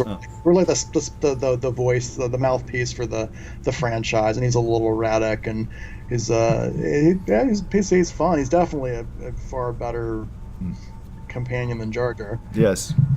Poor Jar Jar gets no love, but he doesn't deserve any. So there you go. Well, I try to analyze that too, Kilgore. Let me tell you, there were a lot of things to dislike about Jar Jar beyond his attempts at comedy, and I think it was the fault of the writers. Yeah. But I think the worst experience for Jar Jar for me was not only does he betray the Republic, spoilers like that because he's an idiot. Yeah. But what really bothered me was on the war sequence on Naboo, where all these people are dying. Yeah.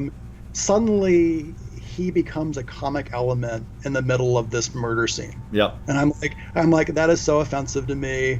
I wish you were struck from the Star Wars universe forever for just that. Like he was just so poorly, written, implemented. It's just he hits all the negative bells. Best of intentions. It's probably there's the kids. We need we don't want to make the world too bad for the kids. So Guido has to shoot first because we can't have Han being this character with any kind of depth or anything like that. We won't get into all of that nonsense. But of course we all know that Han shot first, and he should have, because that's who he is. But not anymore. It's been changed. So there. Whoop. Hello. Let's see. Sorry, I'm scrolling through the question list here. Oh, there you go. I thought I lost you. Let's go with this one. Has Chris ever played GURPS, and what does he think about it, and how important is it? Player-facing game mechanics like hit chances are human computable. So I have played GURPS. I think it provided some important foundations for the Fallout series, actually. I think some game design mechanics were resulted from them trying to, do things that GURPS did, which I think was good.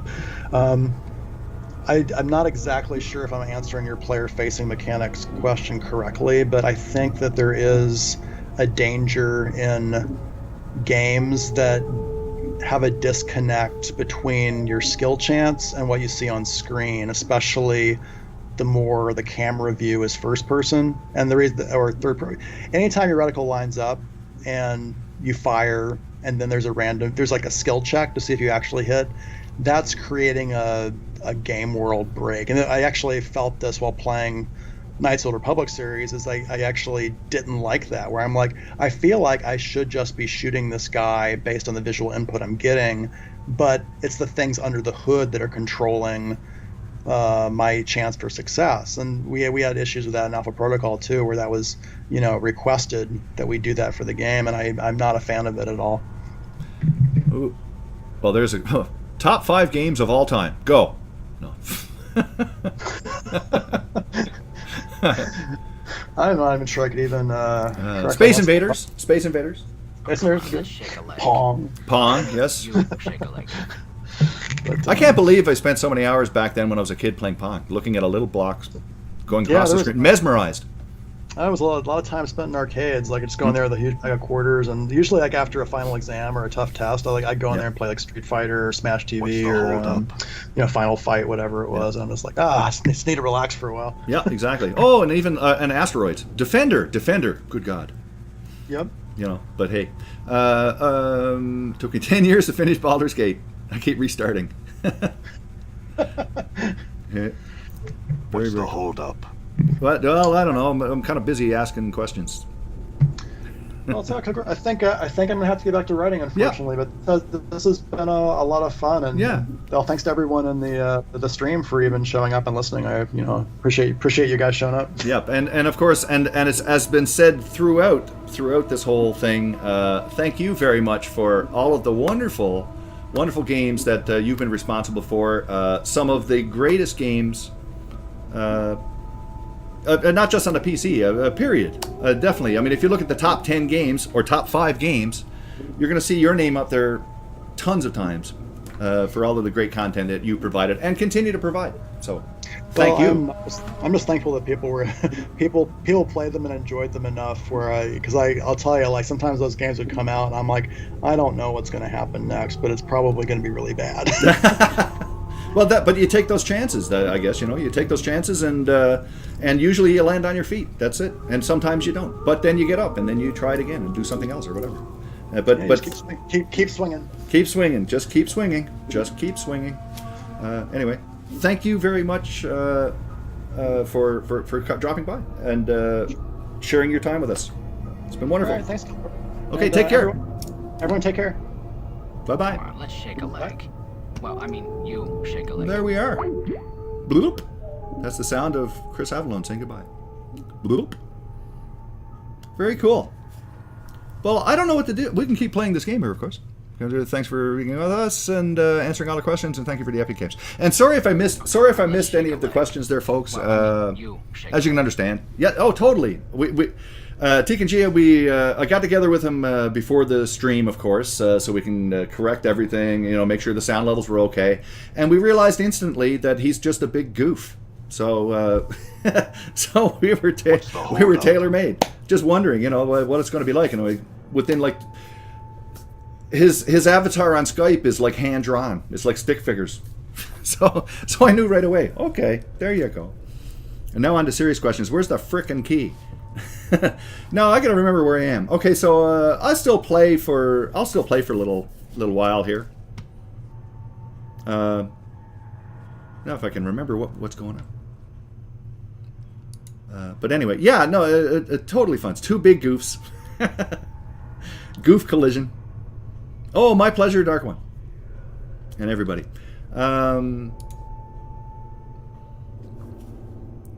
Big goof confirmed. He confirmed it. He confirmed it personally. But anyway, that was a blast. That was a blast. I was saying to him earlier too. It's amazing. I used to work in a software store. I think I mentioned there. I used to work in a software store when that game came out. So I'm watching that game on the shelf, and here it is, like, almost 20 years later, and I'm talking to the guy. That's pretty incredible. Do you want me to edit the stream title since the dev part? Yeah, sure. Go right ahead there, Tiganjia. Thank you very much. I need to update my journal that I interviewed Chris frickin' Avellone. Can you believe that? And it actually went rather well. Oh, thank you, Full Metal Pew Pew. It's easy to interview somebody like that because they just basically talk. You just throw something at them and they go. It was a lot of fun. I'm almost disappointed now because now I have to play the game a little bit. Okay, we got to find the key for this. Actually, let me check my journal. Oh, you know what? Just a second. I updated my journal. Yep. Boop. Where did I do it? What did I do? Where is it? Where's my... Oh, no, I closed it. What? Okay, hang on a second. There's this. And there's this. And there's what? Second here. I made a little key command chart so I could remember where my keys were. Nah, why?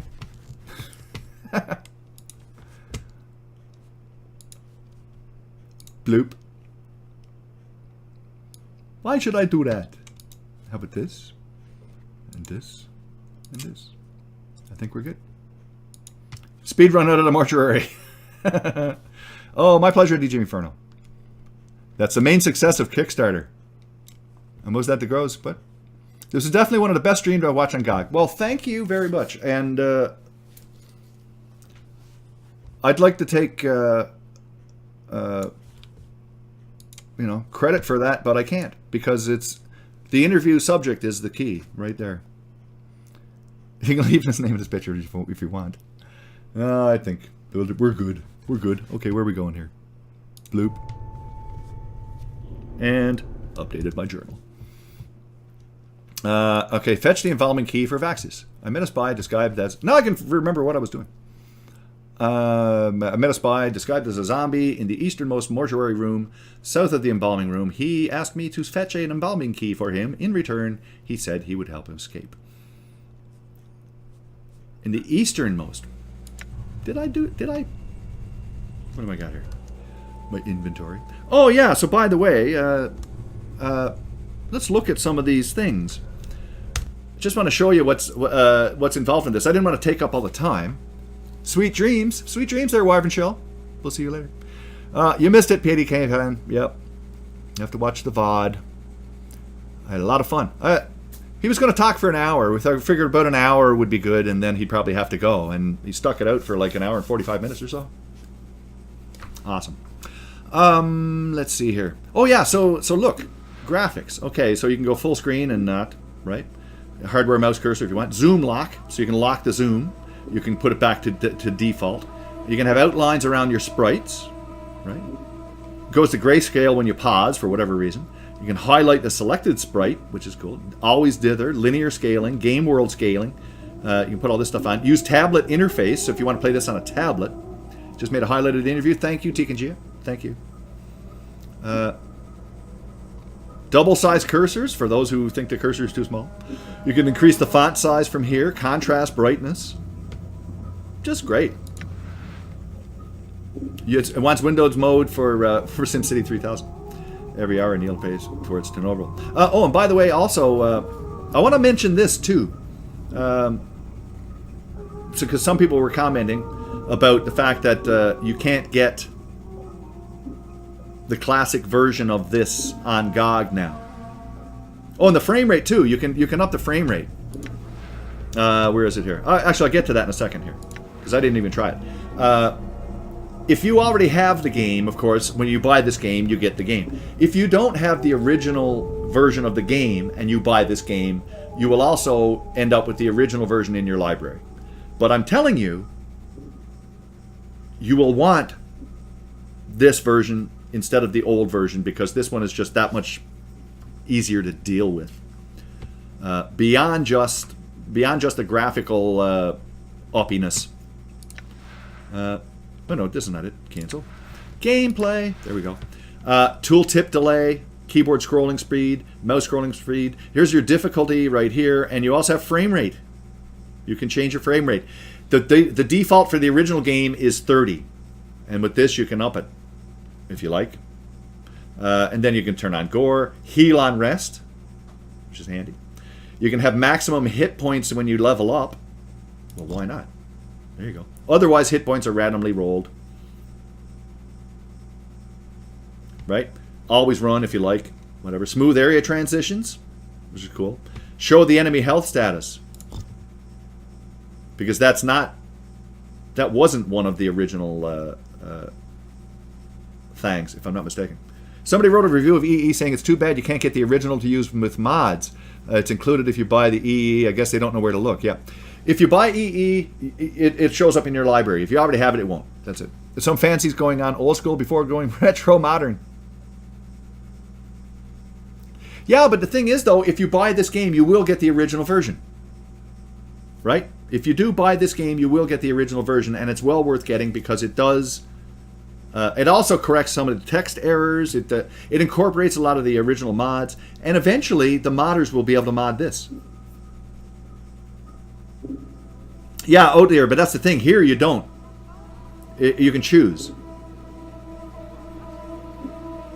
Right? You can choose it here. I like this show enemy health status. That's nice. Right? And heal unrest and all of that.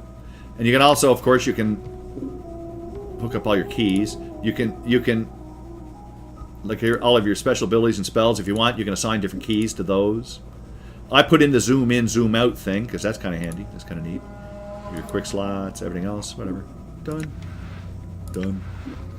And the other thing, this thing loads no time. No time. So actually, if we go back to the game. So I've got quick save. Quick save successful. There we go. So get a load of this. So here we go. Actually, here we go. Let me quit the game. Do you want to quit? No, just quit. There you go. Now, look at this. Resume life. We're there. How do you like that? That's the load screen now. If with the old one, you had to wait, clickety clunk as it loads, ba-doop, ba-doop, ba-doop, bang. Now it's like instantaneous now, which is very cool. And I've got, you can zoom in the graphics, zoom out the graphics.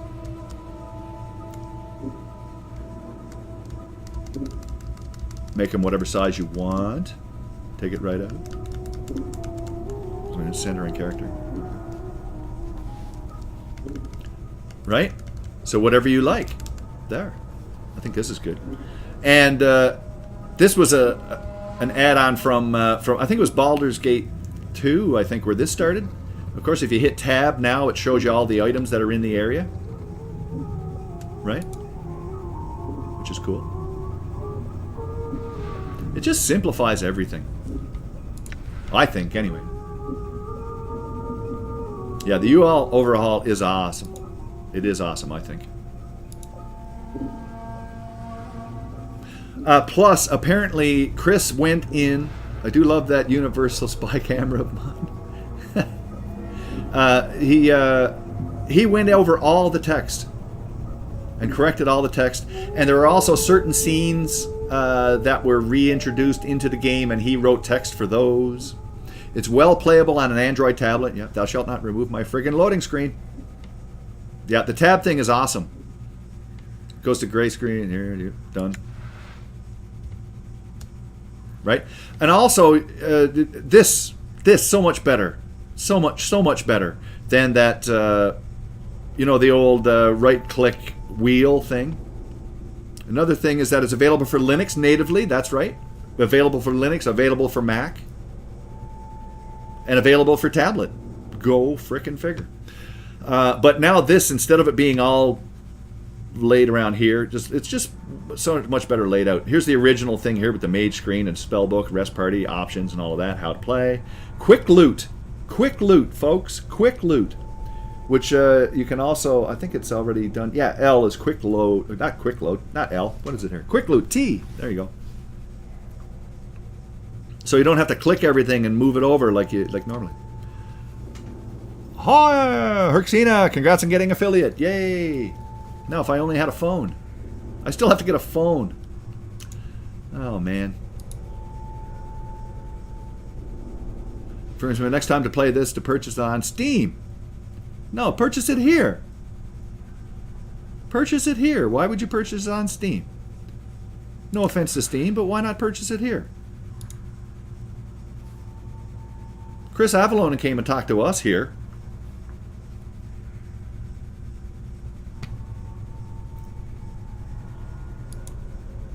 The least you could do is buy the game. Yeah, and you get both versions. You get both versions GOG free. GOG comp, yep, DRM free. There you go. What am I doing anyway?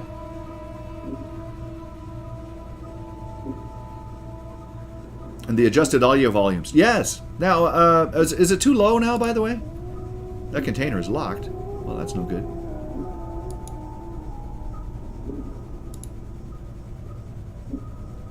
I have everything turned down right now. Yeah, that's this one. That's the one I'm playing right now, Draconis. Okay. Yeah, because I did turn it down a bit for the stream. What am I doing? No, this. This is really strange. And look at this! Woohoo! Woohoo! Woohoo! Yeah, these games get upgrades all the time. Yeah. If there's an upgrade, it shows up. Especially if you have God Galaxy. And even if you don't, you can still download them. So, what am I looking for here? Dried blood covers the slab's surface. Bloody cloth covers the remains of the corpse. The stench rising from the body is almost unbearable.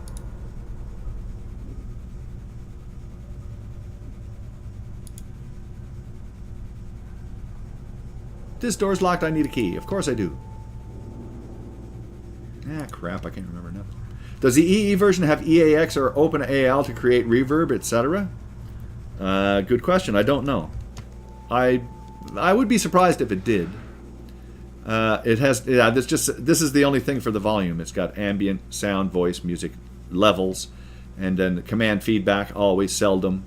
Selection feedback. Always seldom. So apparently not. But all of the audio has been remastered.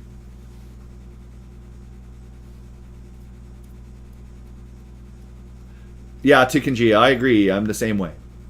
I am the same way.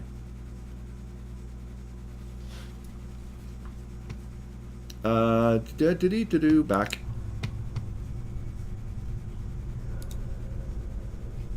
Now I have to remember where I am, what I did.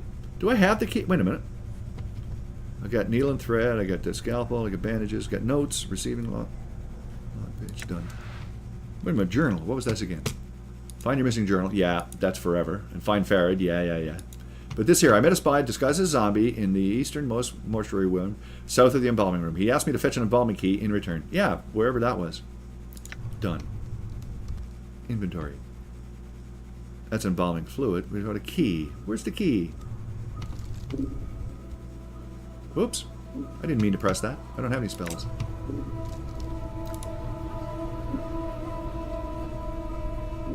Yeah, the original sounded amazing on XP with it. Yeah. This sounds amazing. I just have the volumes also turned down and whatnot.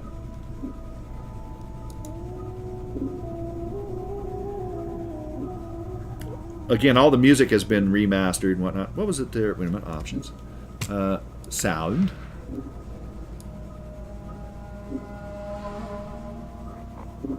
Ambient and sound effects. Voice. I'm going to just turn this up. A little bit of music. I'm just turning everything up a little bit. Done. Yeah, and you can play it in Linux now. Okay, I have to go up maybe.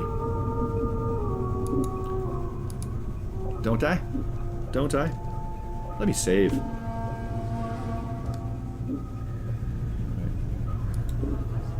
That door is locked. All the doors are locked.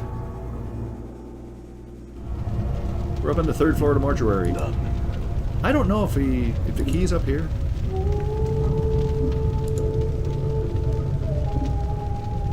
Can't remember.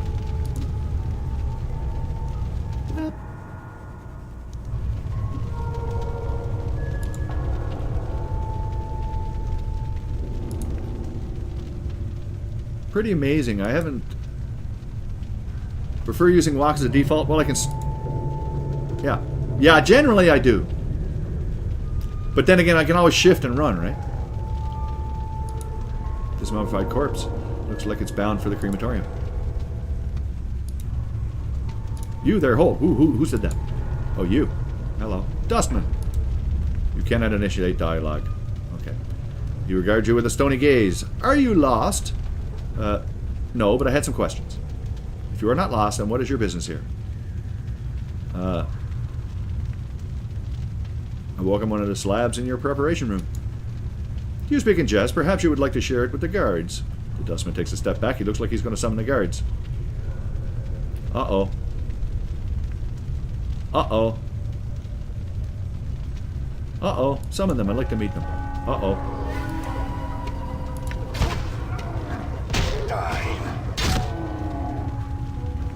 look, I get, I beat people up. Oh, wait a minute, attack. There we go. Now I'm beating people up for no reason. Okay.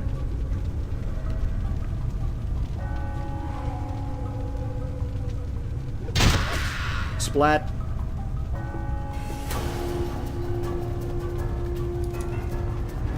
I'm on X Ubuntu. No, I trust that Xfast will be a viable option for it. I don't speak Linux, so I don't know what you're talking about. It's oh look, see, watch, see all that? Watch.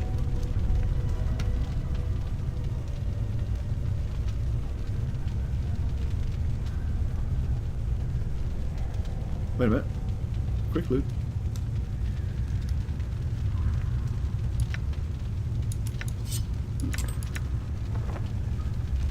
Ta-da! Alright, done. Man, I can't remember any. When did I play this? It wasn't that long ago. I still can't remember anything. What a brain dead person I am.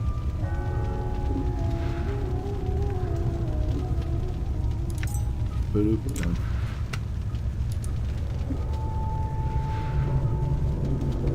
Junk. That's just junk.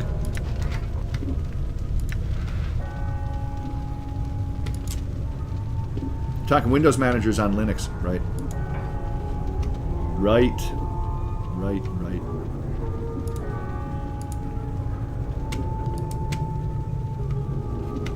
You were all dead. This mummified corpse looks like it's bound for the crematorium. Oh, look, everybody. Help. Look, I'm healing. I am healing. Hello, buddy. You dustman.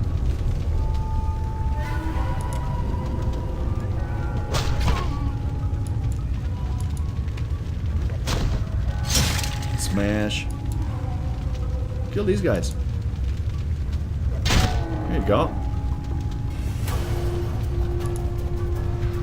Updated my journal. Wooden club, why not?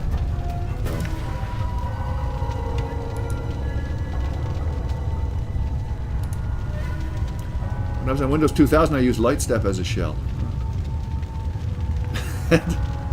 Well, you know, he's uninjured. Who does he think he is?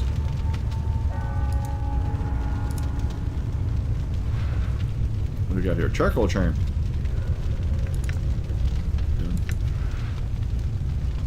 Where's Little Miss Paws of Fury? Sleep! Surprised. I warned before the stream. I warned Chris about the possibility of an Armcat invasion, but thankfully she didn't. She didn't do anything.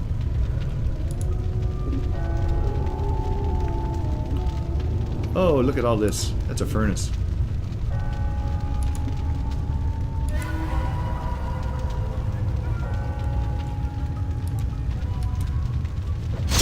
Splat. That is, my friend, is injured. We don't need another club. That was another club there too, right? Oh, look, money. Dustman robes. Done. Whoop. There it is. Back over here. Oh, hello. The old Mort headbutt.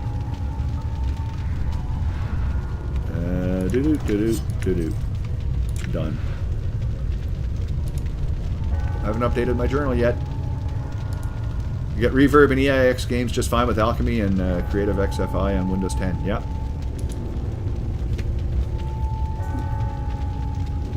Cool.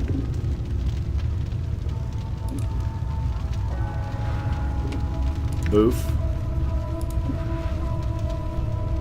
This container is locked.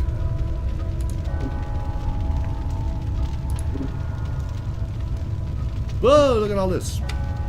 That's locked. Look, it's got a lock on it, see? To tell you that it's locked. And this is not.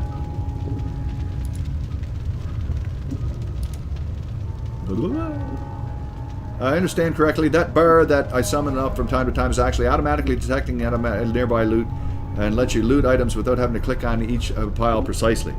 Yeah, I think so. Right? So I can leave that on, for example. Well, that didn't work.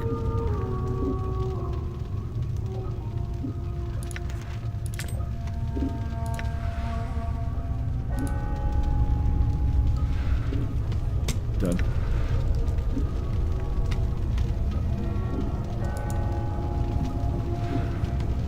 Plot charm.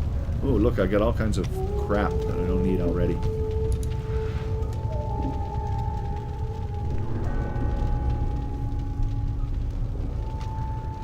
Yeah. So I don't have anything here yet. And you can leave it on or you can turn it off.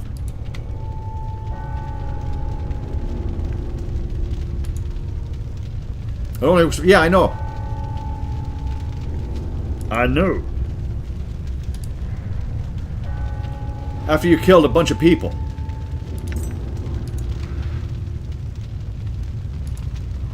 Mummified corpse. Hello.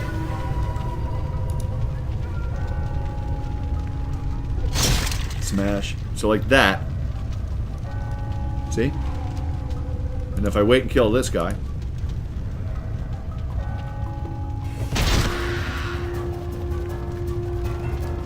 He's got nothing. And you're off. Again. Okay, Wyvern Show. The combat log is new too. Yep. You can bash open locked containers, by the way. Yeah.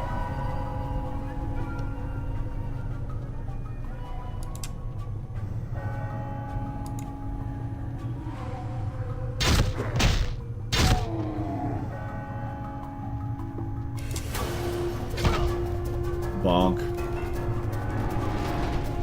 See, so now... Whoop. Dirty rat charm. My inventory is full. Because I got too much crap in it. Let's see. I don't need all these dustman robes. Oh, I forget how to drop things. How do I drop things? I forget. Just throw it up there. There you go. Ground. And ground. I don't think I need these. All these dustman robes. Or all these clubs. Or all the jagged knives. Escape. I like fighting people. Am I finally going dark side? What the hell does that mean? I don't understand that. What that means.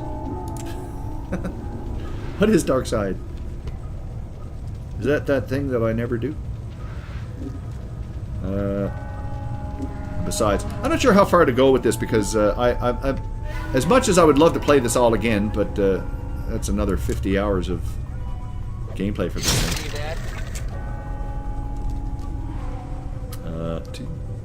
Look at all this stuff. See, it's all the stuff I dropped on the floor.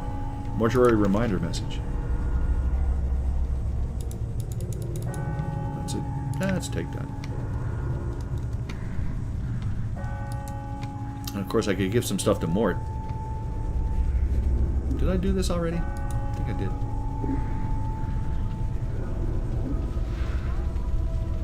$50-hour stream hype. You can do an evil. You can do whatever you want in this game. Nothing, right? Yeah, done. You can play this game however you want. See, and the interesting thing with this, right, is that even the good playthrough is still kind of nasty. Whoop.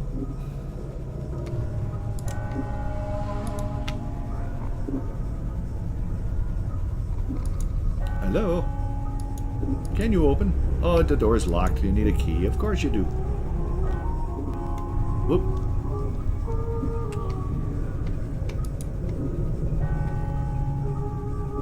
Am I doing black and white later on? Tonight I won't be. I will be going back to black and white next week. For sure. But I planned on doing Saints Row tonight on my channel. Just cuz. Good. after today, I wasn't sure how today was going to go. Of course, you know, it's and this is like my first big interview thing that I've done.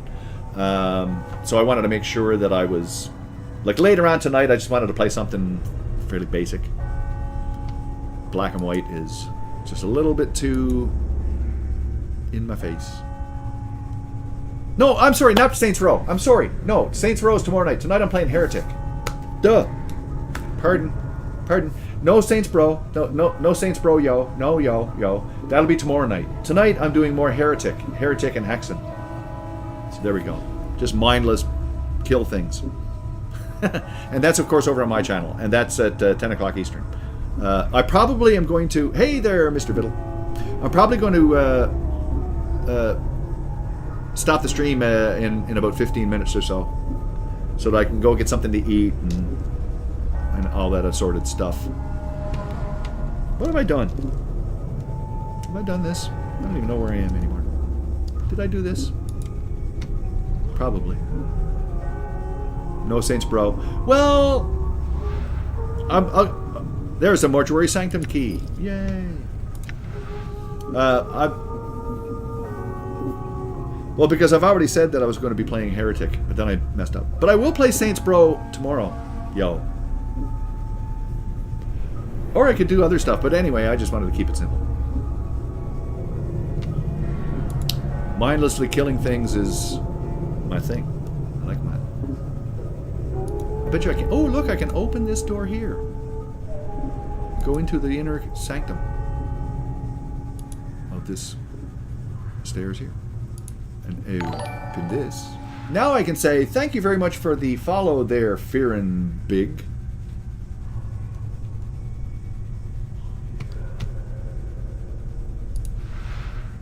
There's nothing in there.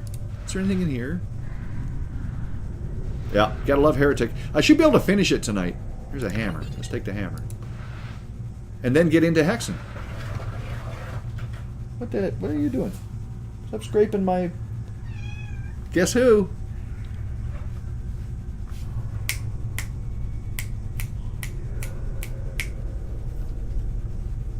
Hello, Armcat.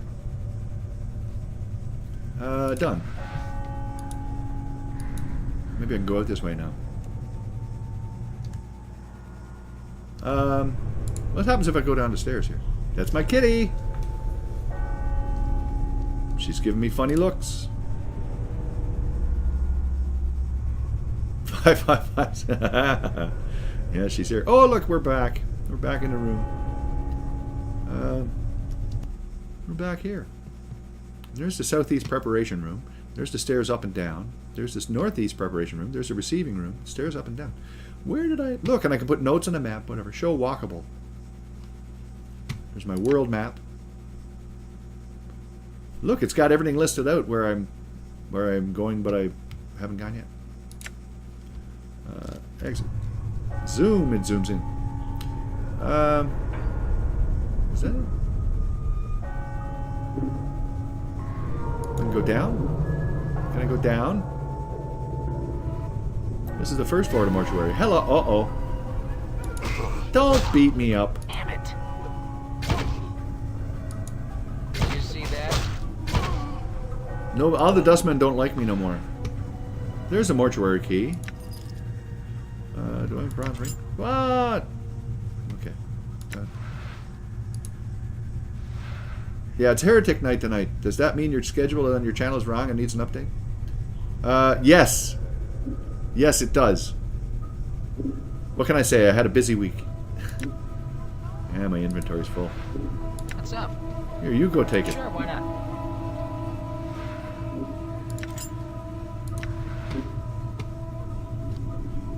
I forgot. What is this? Character, select character 1 to 3. What? And? Is this right? There we go. What are you scratching now? Hand me the keys to the channel. Hello there, you. Let's beat these guys up.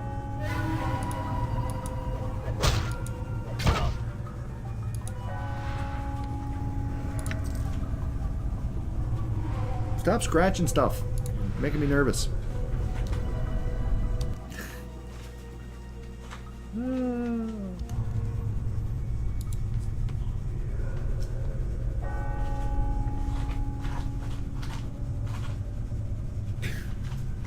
Cat, you're making me nervous.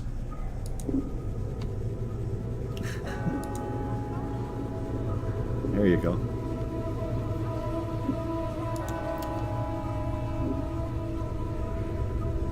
She's scratching around. It makes me nervous, but then she goes into the litter box, and then I feel better. Armcat is excited for Sunday stream. Yes, for those who aren't aware, good God, I will be doing a 12-hour Dark Souls stream on Sunday on my channel in honor of my, well, now 2,600 followers, and as a fundraiser to try and raise money to get my poor cat fixed. Because it's just got to happen. What's this? This looks like a large tomb. The marble surface gives it a rather elegant look. My favorite game. Well, it's not my least favorite game. It's not, you know, it's not a question of being bad or good. It's just not my thing. That's all. It's like this is more my thing.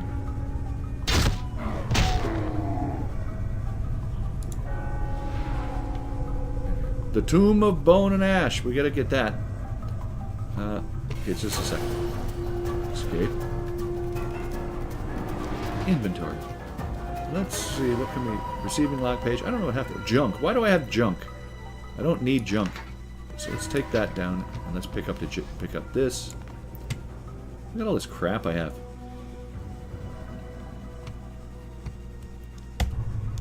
$12-hour stream. I must be crazy. That's on Sunday.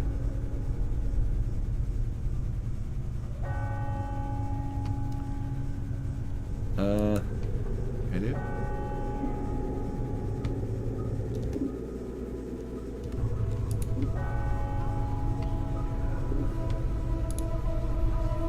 Forget where I'm going. That's right. Take your time. As long as you stream, I'm good. And Armcat doesn't turn you evil. I'm looking forward to Anthem of Dawn on Saturday, yeah.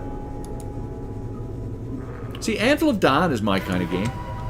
That's what I like. I like Anthem of Dawn. You see that? And I like smacking these guys around. Yeah, you can put a lot of stuff in your quick item slots, I know. I probably won't be continuing with this playthrough necessarily. I'm just doing it now for today because I wanted to do the well, the interview stream, of course. Blood clots.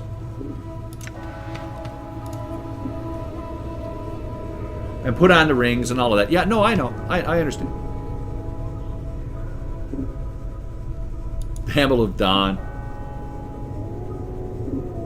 The Anvil of Don Diego.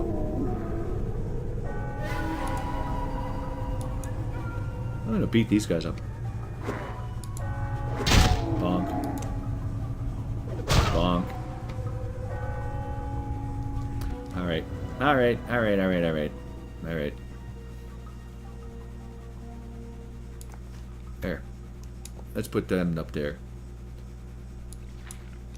No, not that. This is only a ring. There's another ring. Put the ring on. Oh, I can't wear the ring. It's the wrong type. That's the wrong type of ring. Oh, that's not a ring. That's a belt or something,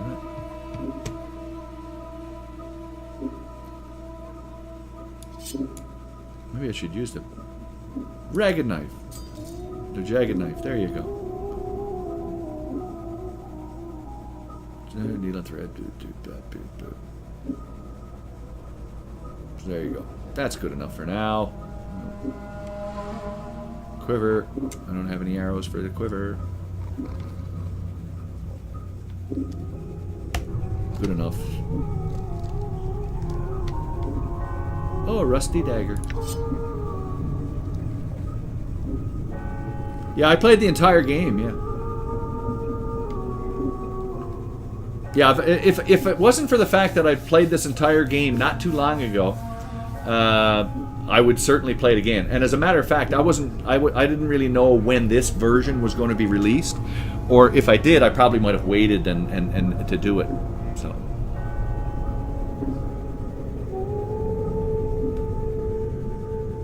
Any plans to sell a team member in this playthrough?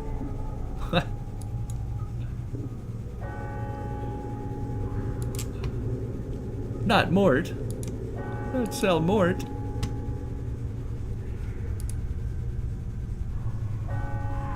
Hello. Go kill this guy. Splat.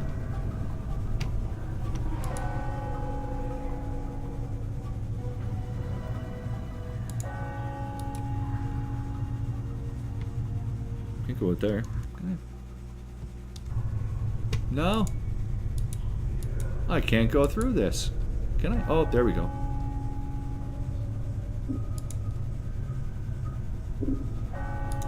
Dong.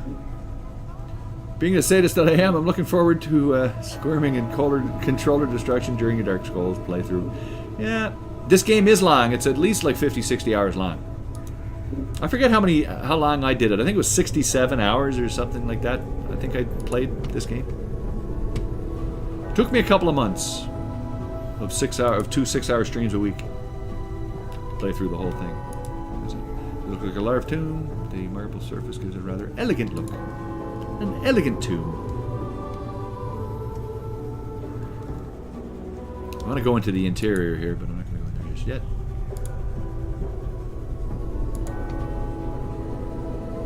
Surprised I ever finished this game. Well.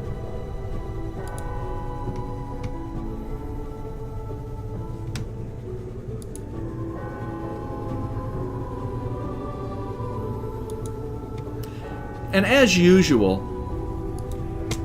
it's like, well, actually, it's like Chris was saying. The mortuary, a lot of people played this game and they got to the mortuary and they didn't get out of the mortuary and they thought, okay, well, this is kind of dull and whatnot. But they didn't get into the meat of the game. This all is really just, oops, didn't want to go up here. Excuse me. This all is really just the, more of a tutorial than anything else. I'm gone. Poor Dianera got ignored.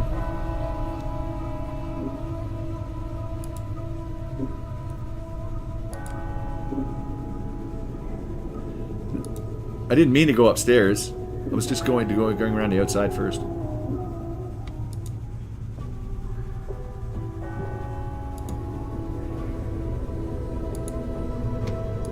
There you go. Whoops, hang on. I wanted to explore everywhere. Actually, before I talk to her. I will talk to her.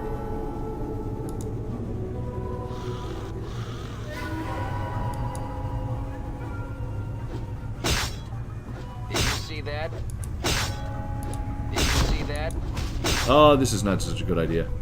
How many times must this fool die? Lots, because I messed up. Feels like I've been through a shredder. Oh well. Done.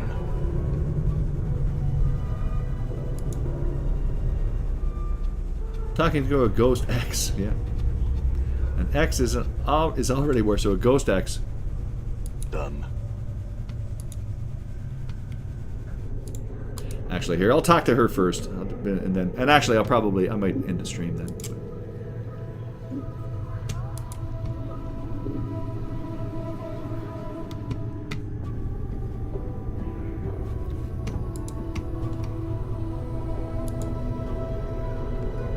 Hello.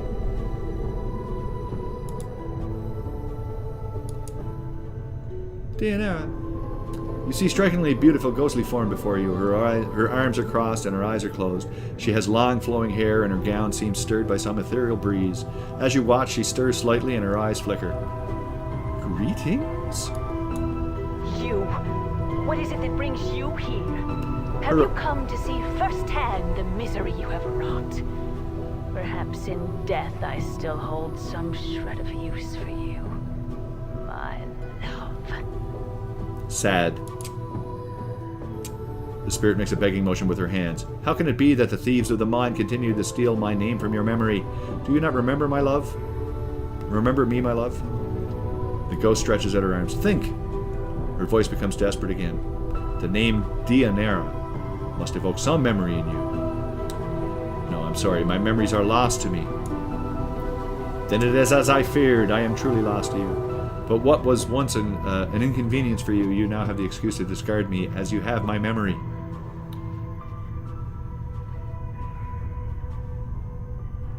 I think I feel the stirrings of memory. Tell me more. Perhaps your words shall chase the shadows away from my mind. How about that?